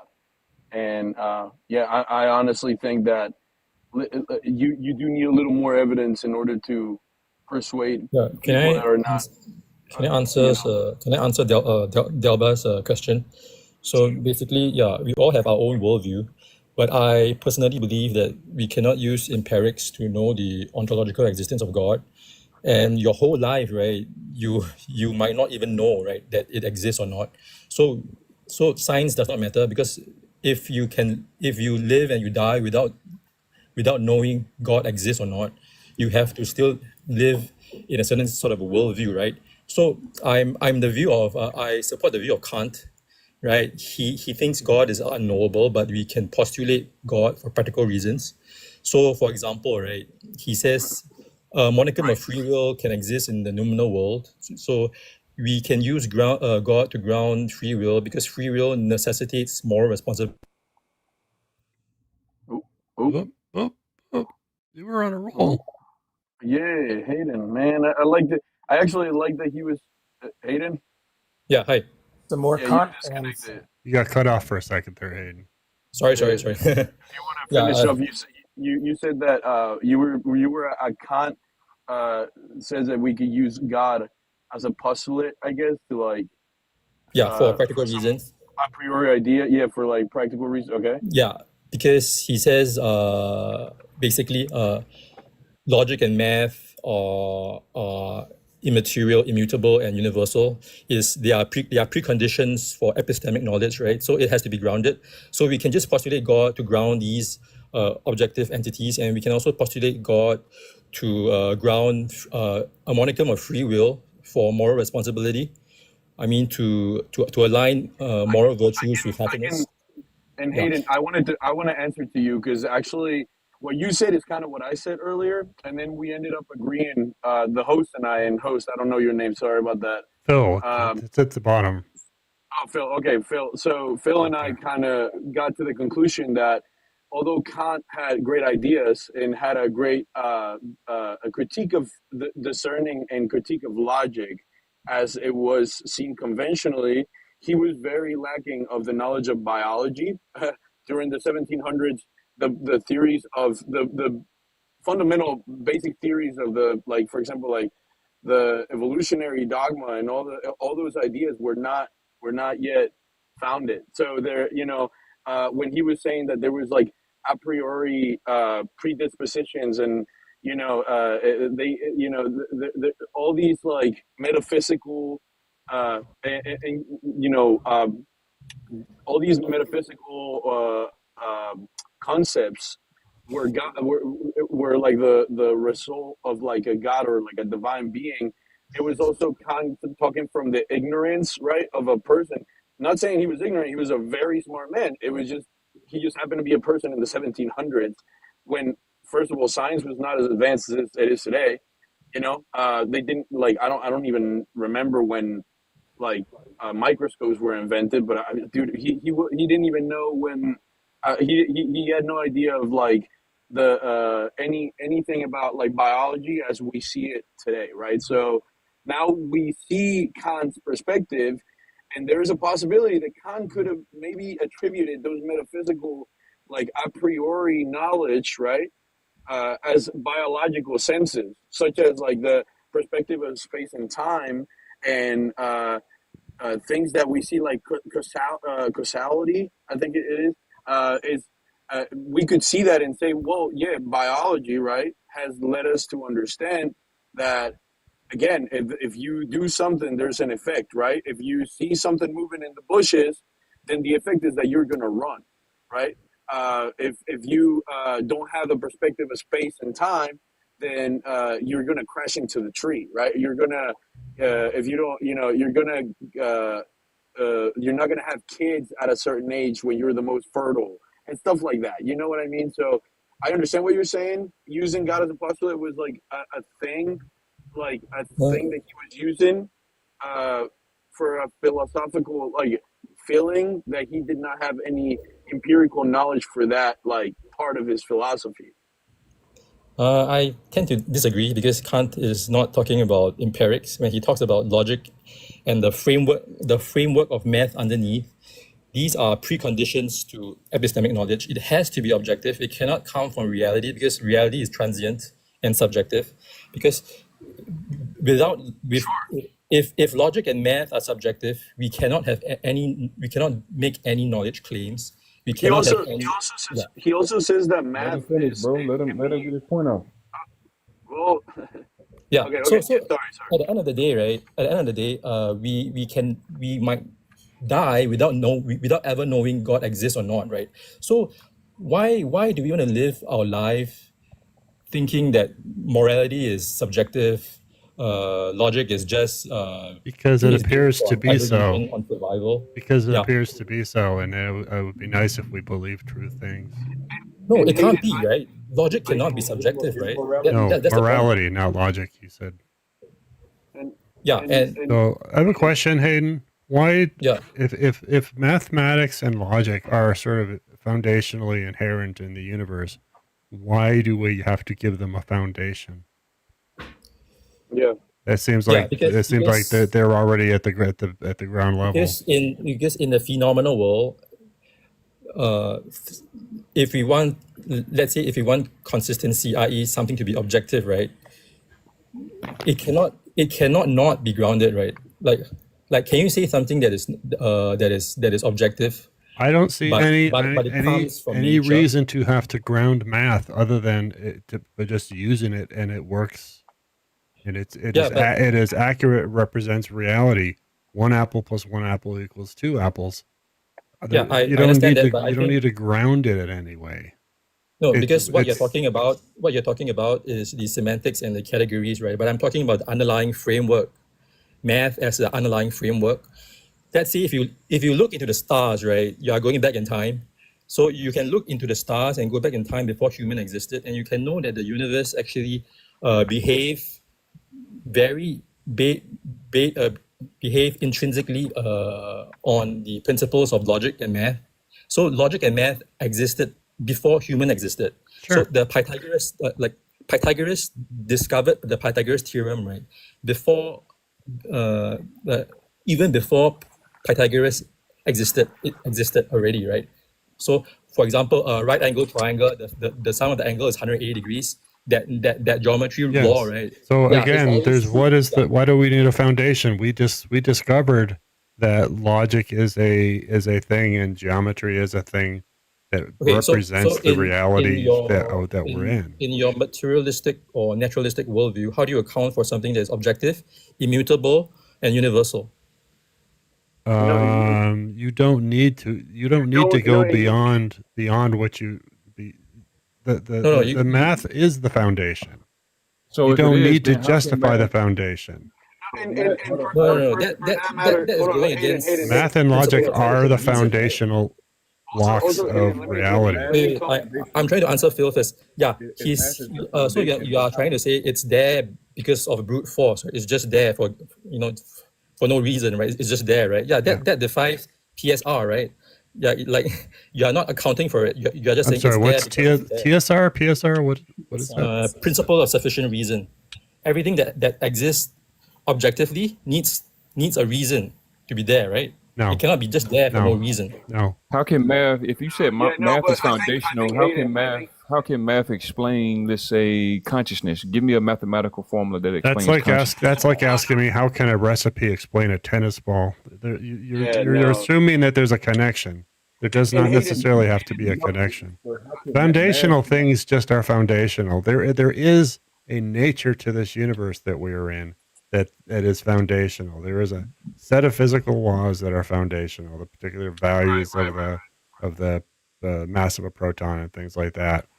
You know, we don't think have to Hayden, go below that. If someday we can figure out through some sort of multiversal research, maybe we will figure out. But otherwise, this is the foundation level that we're stuck at. To put this foundation requirement on math and logic is one of the greatest foolish apologetic excuses that you see people make these arguments for God that is completely non Phil, sequitur. yeah, but you can't be so negative about it, right? I mean, logical realism is very big in philosophy. Yeah, even to secular, Hayden, even to let secular me just philosophers, stop you real right? quick. Let me, Sure. because you're making a lot of you actually, from what I heard you say, you seem very versed in philosophy, and a lot of your points were philosophical, right? Now the problem is that even Kant, right, argues that for example, like math, right, that you were saying was like an objective. Were you saying that it was like a basis for objective thinking? It's the underlying framework of math, which is basically logical, right? It's a precondition for epistemic knowledge. Without math and logic, we can never make any sort of claims ever, right? We cannot make any sort of arguments ever because we cannot communicate, right? Now the only thing is, as you were going right, as it pertains to science, right? Now again, going back to the question of science, it admits that it doesn't know, right? And this happens to be not every experiment that like there is, right? The evidence that we have for a certain drug, for a certain anything, for a certain like any experiment that you do for science to come to a conclusion is not set in stone. That's where like we like science allows itself to also change depending on what more evidence comes out, because there is not, like you said, there is not an objective truth to everything, right? Math, for example, right, relies on like synthetic, what was it, like a synthetic a synthetic judgment, right? So it's like, but with elements of a priori knowledge, right? So you're kind of making deductions, right? for a judgment for math, right? And Kant says, for example, that when we do a mathematical equation, we are assuming that the system that we're calculating is a perfect system, right? When the system is also going to have other variables that are going to change it here and there. So, I mean, as it pertains to philosophy, philosophy is great. I've been reading a lot of philosophy. Philosophy is great to get yourself into thinking of ideas, but it is not the answer to everything, as kind of you were putting it. And Let I me, think like yeah. like accompanied with science, right? Like science, which is the looking for knowledge, looking for evidence, it will come to the closest conclusion we have of the truth. Doesn't mean it's the truth all the time. It just means that's the closest we have of a certain like thing that works in the physical like world that we live. You see what I'm Yeah, saying? yeah, let me answer Delbar, right? Yeah, you're talking about using science to understand more of logic and math. And yes, you're right. Kant is the only philosopher that says math is syntactic a priori. Basically, it means that it's not a tautology. It's you can actually gain more knowledge from math, and it is epistemically necessary, right? Every time he brings up what's Kant, you this lose trying? him. Yeah. So what I'm trying to say is when you say science, right, you can't use science to understand logic and math because logic and So math keep are preconditioned talk. to science. So that is the problem. And you can't use science to understand the hard problem of consciousness because consciousness is a first person point of view. It is also the precondition for science. So that is the problem for Kant. And Kant knows that. That's why Well, scientists it can is a precondition. If it is a precondition of science, then you get into right. Then you get into Hegel's ideology of dialectical of the dialectic and how ideas contradict each other, and therefore there's a synthesis of ideas. Dude, philosophy is cool, but it's not the answer to everything, man. It's like no. it's going back to what Phil and I were talking about. Kant was awesome, yeah, but he didn't have the biological basis to make conclusions, to make the actual conclusions. And when he was saying that there was a metaphysical like aspect of our judgments, for example, now we see that and we're like, well, it's more like biological aspects, right? That are based on theories like the theory of evolution, for example, right? Yeah, So you that, need to. I'm just trying to put across that logic and math has to be objective and axiomatic before we can do science. It has to be. It has to be So assumed. Hayden, where are you going It with is this? self-authenticating statement. Where are you going It with is this? Yeah, I'm just trying to tell you that logic and math are axiomatic and it has to be objective no matter what, right? Before we can do science, we have to assume that they are objective. Yeah. Sure, So no, and I agree with you. It's what I said. Not like every experiment, there's a certain part of the experiment that has an objective reality to it, right? Like us as humans, we cannot, consciously like think of every single variable that's going to go into the experiment, right? And then once we get the result, it's like, there's that's why there's like a statistical, for example, like tests that give you like like a statistical test that gives you like the chances of it being significant because the experiment itself is maybe not going to give you a concrete answer. That's what science, that's where I was going at. And like I keep saying, science is way more humble because it's telling you I will change my mind, but show me evidence, right? So yeah, there is objective realities to math, science, and everything. I mean, sure. yeah, but I like this is just a small part, right? My bigger picture is like since we cannot know whether God exists or not exists, right? Why don't we live in a world or we postulate God for practical reasons, i.e., like let's say if you believe in some sort of a eternal justice, right? Isn't it won't we be aligning our moral virtues with happiness? For example, if someone were to do good, like for example, they were to save their team and they jump over some sort of a grenade to save the team and he dies, right? I mean, is there any justice for him? But I know he's doing it based on duty, but then there should be some sort of eternal justice to that, right? I mean, if we I postulate see what God you're like that, saying. yeah, I see what yeah, I see what you're saying, and yeah. I mean, yeah, I guess, but at the same time, it's like I mean, we also before the heliocentric like theory, right? We thought we were the center of the universe, and we would say that because that's God. So like putting God as like the answer of the unknown, right?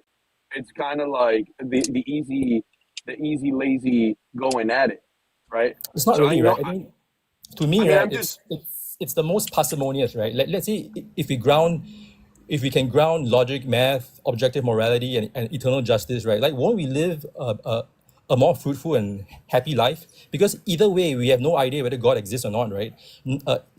It's either that or the non-believers where they think everything is subjective and everything is meaningless. We have to make our own meaning, and it somehow transitions to nihilism, right? I mean, why would you want to do that? Since both I don't sides, know. yeah, I mean, the biology does have a purpose. It's like, reproduce, right? Grow, take care of your, your family so that it keeps reproducing, living on, passing your genes. There is like a biological sense to it, right? Like, you want to keep your species alive, right? Your community alive. There is that purpose, and whether or not that's divine, I can't. I can't say that it is just because I don't have evidence. You know what I mean? So it's yeah, like I understand. Yeah, I see what you're saying. Like, yeah, without God, there's no purpose almost. But it's like I don't know, man. Like it's something that you can't say for a fact that's the case. That's what, and that's where I'm at. There does appear to be no purpose, and the problem is that many people are just Random. uncomfortable with that yeah. reality. We're The main arrogant issue I beings. have, the main Yeah. issue I have is that the non-believers, right? They are weak atheists, right? They will say they lack a belief in God, but the more important thing that they have to think is they are living their world, they are living their life, they're having a worldview where there is no God, right, at all, right? They are living a worldview where there is no God. So that itself is a bit problematic, right? Because I'm sorry, it's what? Problematic? yeah, because Problematic? because you are arguing based on weak atheism, i.e., I lack a belief, but you're living your life based on strong atheism, right? You're living your life thinking that there is no God or there's no God outside at all.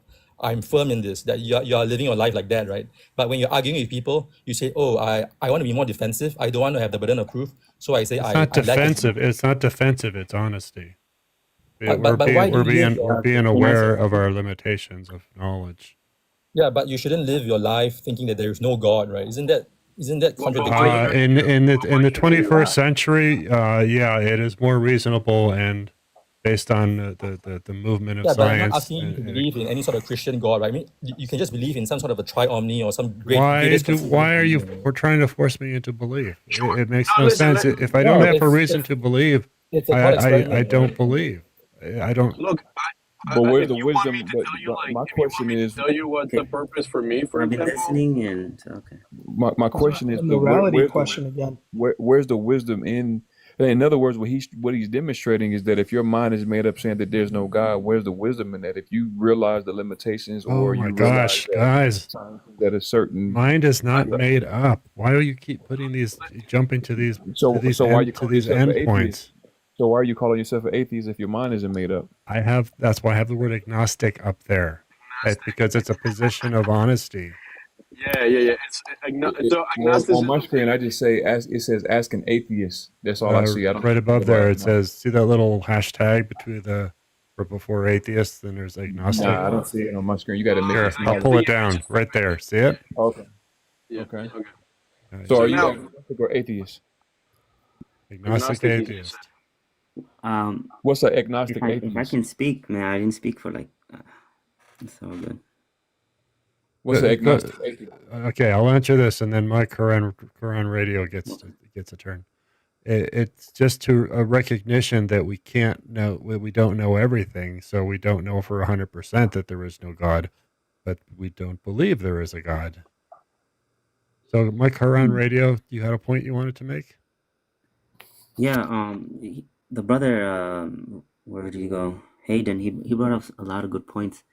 A good question would be like, what if there was a creator, a perfect judge, a perfect one supreme being, and if we passed away, right, and we met this creator, this designer, Yeah.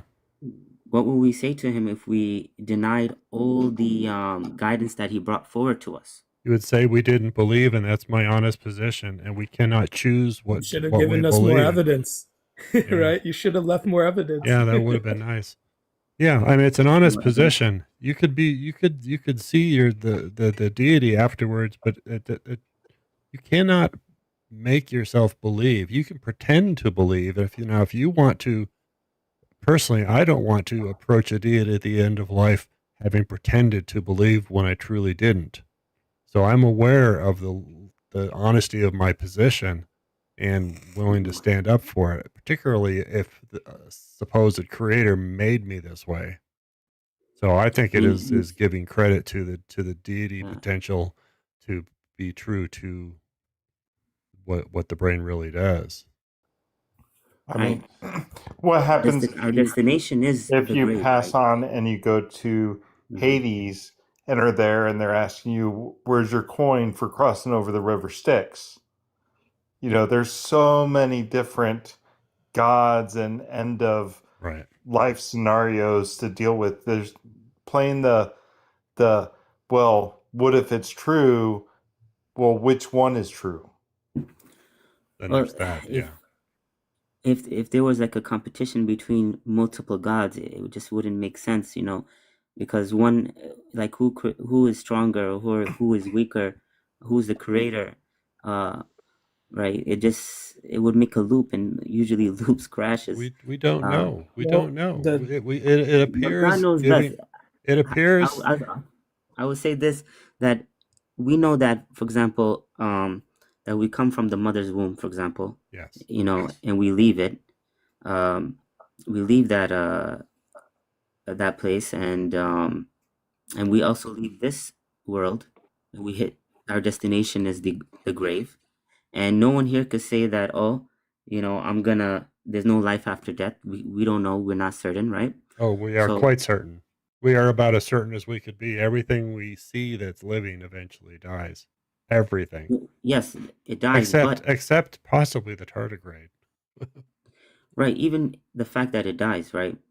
Will we face our designer? We have no evidence of afterlife. Absolutely none. Okay. So the question is, that's overstated. There are some people that say they died and came back, but how can a chance universe, right, exhibit design and order? Because we know how chemistry and physics works, and we know that order can come according to the rules of entropy and having a source of energy, that complexity comes to be of its own accord by the nature of the way the universe, the physical laws work. So we understand how complexity comes to be from simplicity, at least at a local level. Even simplicity requires something advanced. Simplicity is a description of a level of entropy, right? Which entropy is disorder. So if you have small amount of disorder, then you have you end up with complexity, and the way you get yourself to an ordered state is by adding energy to a system, so that things slow down enough so that they can combine and make more complex molecules. Those more complex molecules have eventually gotten to the point where they can reproduce themselves. Even short RNA segments, probably initially, is where it started from. Two things that become three, segments that become four, and then it reproduces, and you just follow along, and you get life after 500 million years. What's interesting, because I'm born Muslim and I've been looking into Islam, we believe that we testified before we got into this life that there is God, right? You testify? You testify? We testified. Yeah, we So testified. you make... Okay, go ahead. Yeah, so we, that, and the Quran mentions, like, did you think that we created you without purpose and that you would never be returned to us? And it mentions about... So with no offense, man, but people here that are agnostic are not believing of the same Yeah, but the brother said here, he believe the host, you guys accept that. But what if, How do we accept that? Wait, accept no, what? you accept Accept what? that Accept what? that there might be no God. But then when but if you do accept that there might be a God, right? Then you would have to agree that if there is a God, he would be perfect in giving laws how to live life because he No, designed no, you. Why? Because he designed you. No, that's a huge jump. That's a huge I think jump. it's more likely that if there is a God, it would be imperfect. So there's Why would it be so there's imperfect? lots of Entropy of the laws of the laws of physics, the basic laws of physics. Entropy. If God then conducts himself by the laws of physics, and entropy, which is disorder, right, would be a feature of God. I would say by You're that making logic, yourself it's bigger than God. what is it? You're making yourself bigger than God by just saying that statement. When you don't, did you You're create making yourself? yourself. Wait, I one think second. that's a When you good interrupted me, I'm going to interrupt back. Did you defining create the yourself? Did God you we're create the talking heavens about and has the to be a earth? basis, right? But you don't know. You don't what have kind that of God knowledge. are we even talking about? I'm talking about a one supreme being that's perfect, who's all-knowing, that created you with purpose. You do understand that the creator of the universe could actually not even be a sentient being. It could be an animal with cosmic force of some sort that just creates universes, just like black holes could create universes. There's no need for sentience to even be involved in the process. Right. You're putting forward a definition that you think has a baseline fact to it, and it is only a hypothesis. But you are ignoring many other hypotheses. You know what's really interesting when you go back to scriptures and you actually read it with sincerity. Something that we do not believe. Hold on. I don't believe in, for example, the Bible. I want to hear his answers. So. 1 second. Well, for example, when it comes down to the Bible, we see how it's a collection of books, but it never really goes back to Jesus, peace be upon him. It's like it's altered, changed. Like even in the Bible, it says that the heaven of the heavens cannot contain God, but they believe that Jesus, a man, was walking as a God, even though, for example, in Timothy 6:15 and 6:16, it says that the King of Kings and Lord of Lords is God who is immortal, but they believe Jesus died. God who has unapproachable light, right? Because obviously he made these stars and these suns, but rather people were close to Jesus. And Jesus himself, he never said he was God, and God is not the author of confusion. You need to read more science and less Bible. I mean, even the first few sentences of Genesis are incorrect about how the universe works. Light does not come before planets. I mean, no, that's not right. The other way around. Planets don't come before life. I would say my Quran. I would tell you, man.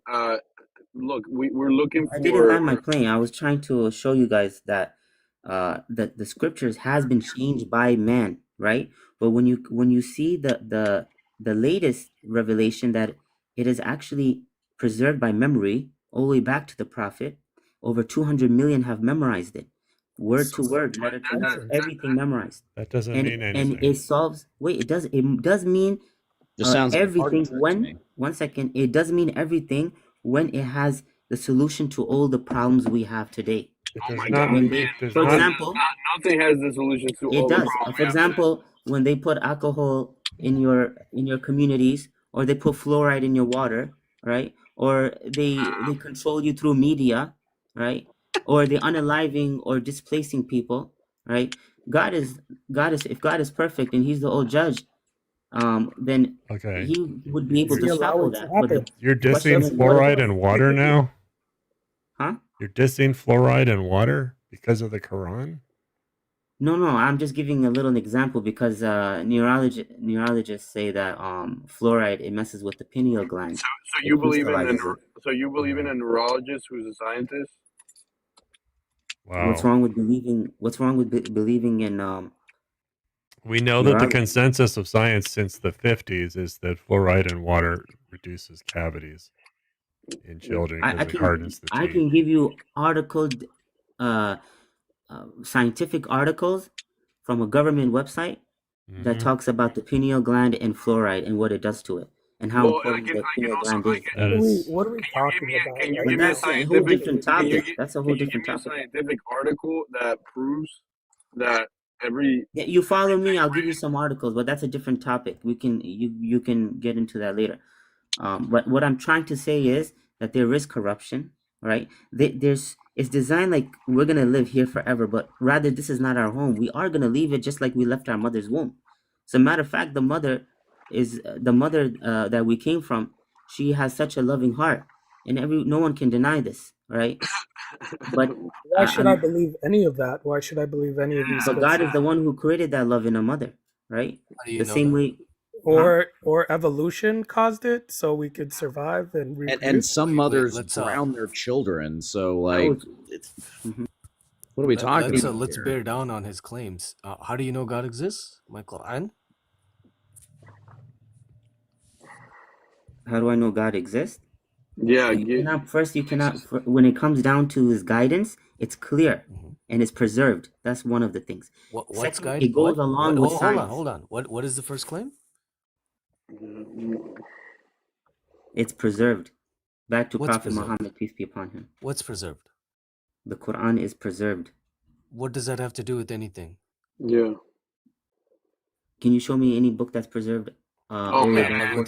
Shakespeare. This is just one thing in it. The Bhagavad Gita. Hold on. You asked me a question. Hold on. You asked me a question. Can I answer you, or what? Did you just ask rhetorically? Yeah. Just answer, man. Yeah. Prose Edda, the Bhagavad Gita, William Shakespeare's works, the phone books, Gutenberg Press, anything that's been printed off of that. Let's say the Torah.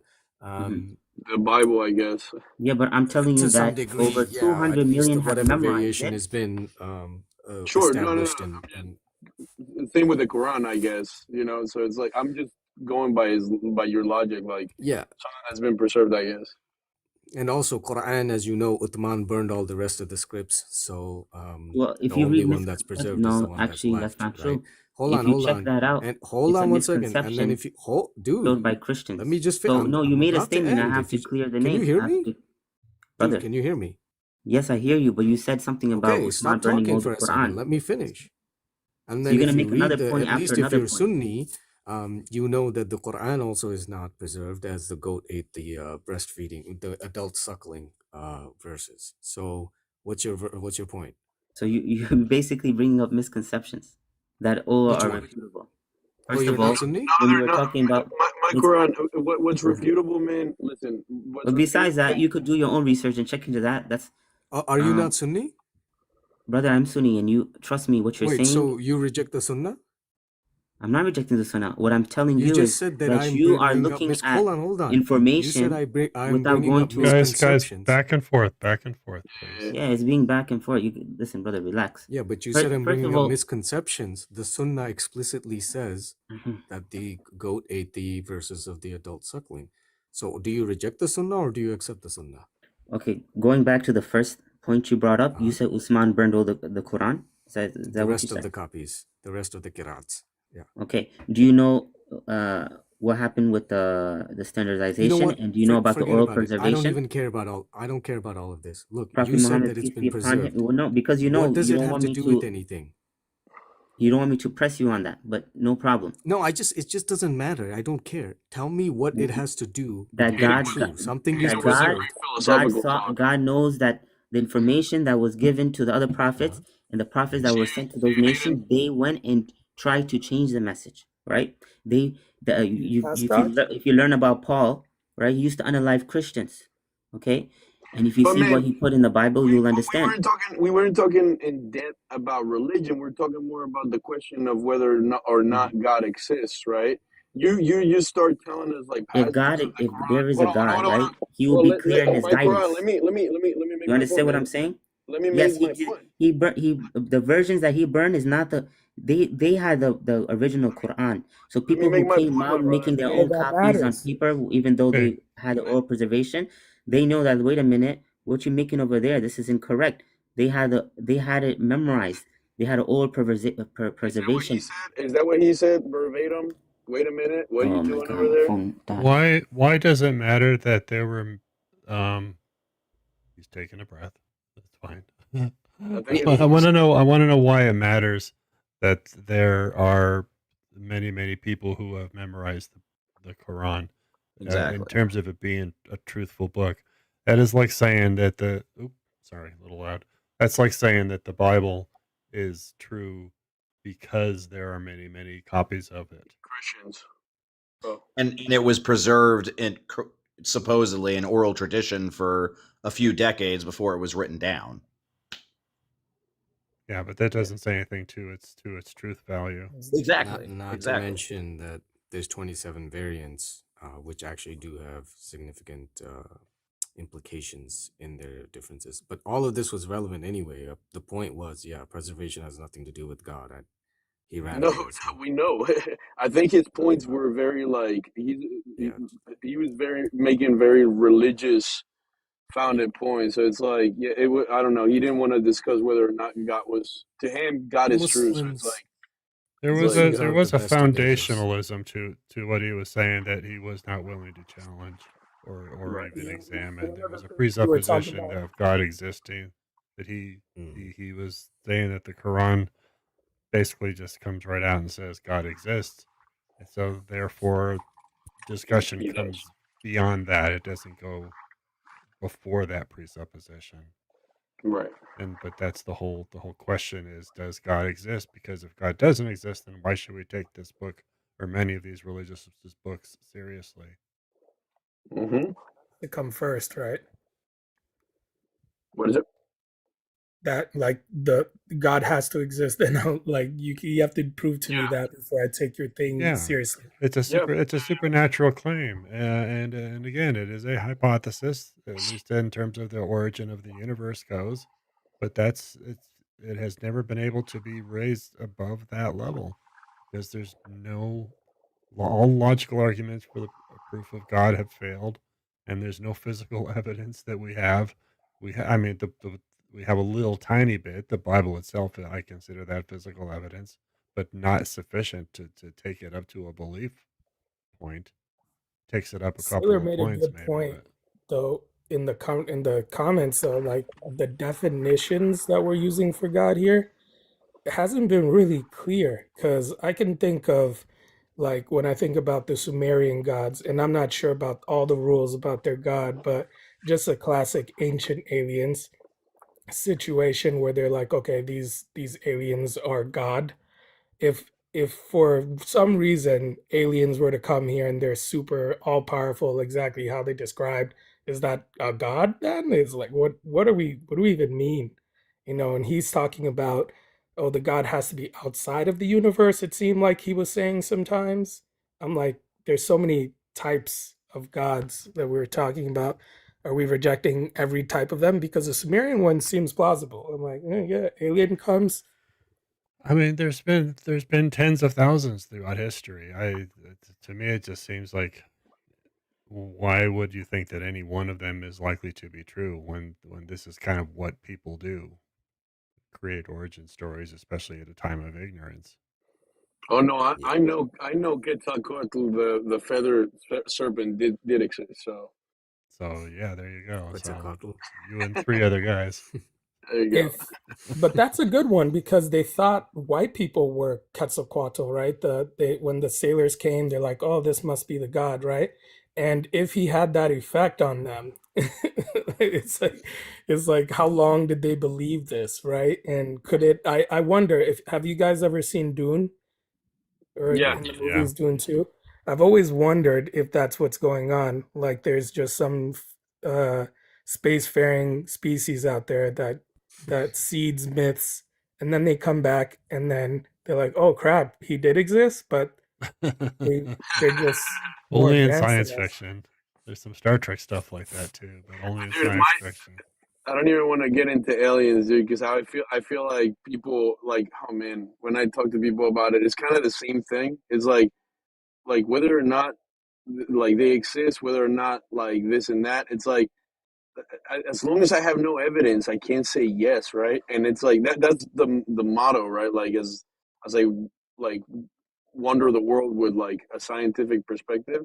Man, what if they're like, multi-dimensional beings? You couldn't even see them. So why are you so like, there are people like doing search parties and stuff, and like, like, come on, man. Like, Yeah. if they're that advanced, like, first of all, you wouldn't even know that they're here. They already dominate you if that's what they wanted. Like, it's like, yeah, it's things like that that I'm like, dude, you can't even come up with an answer.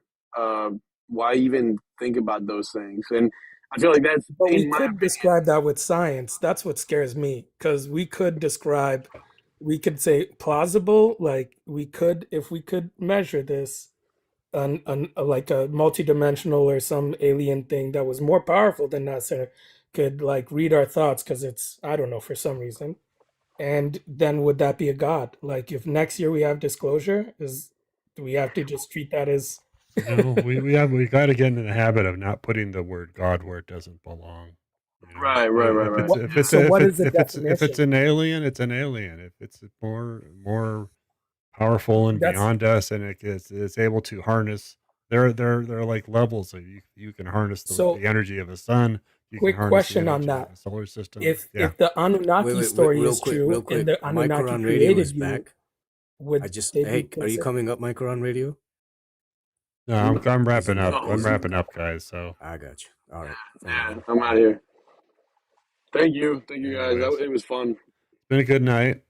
So thank you for everybody. me up, host. Follow if you Nice haven't. meeting you. I'll be back in Fun. a couple of days. So if Couple of days. I do Monday, Wednesday, Friday. So Oh, that's right. yeah, I'm here 7:30. Friday. Monday, Wednesday, Friday. So if you're around, I'll see you Friday. All right. All right. See you, man. Thanks for being kind and polite and all that. And I'll see you all down the road. God bless. Take care. Get some court glass, bro. Come on. Let's see.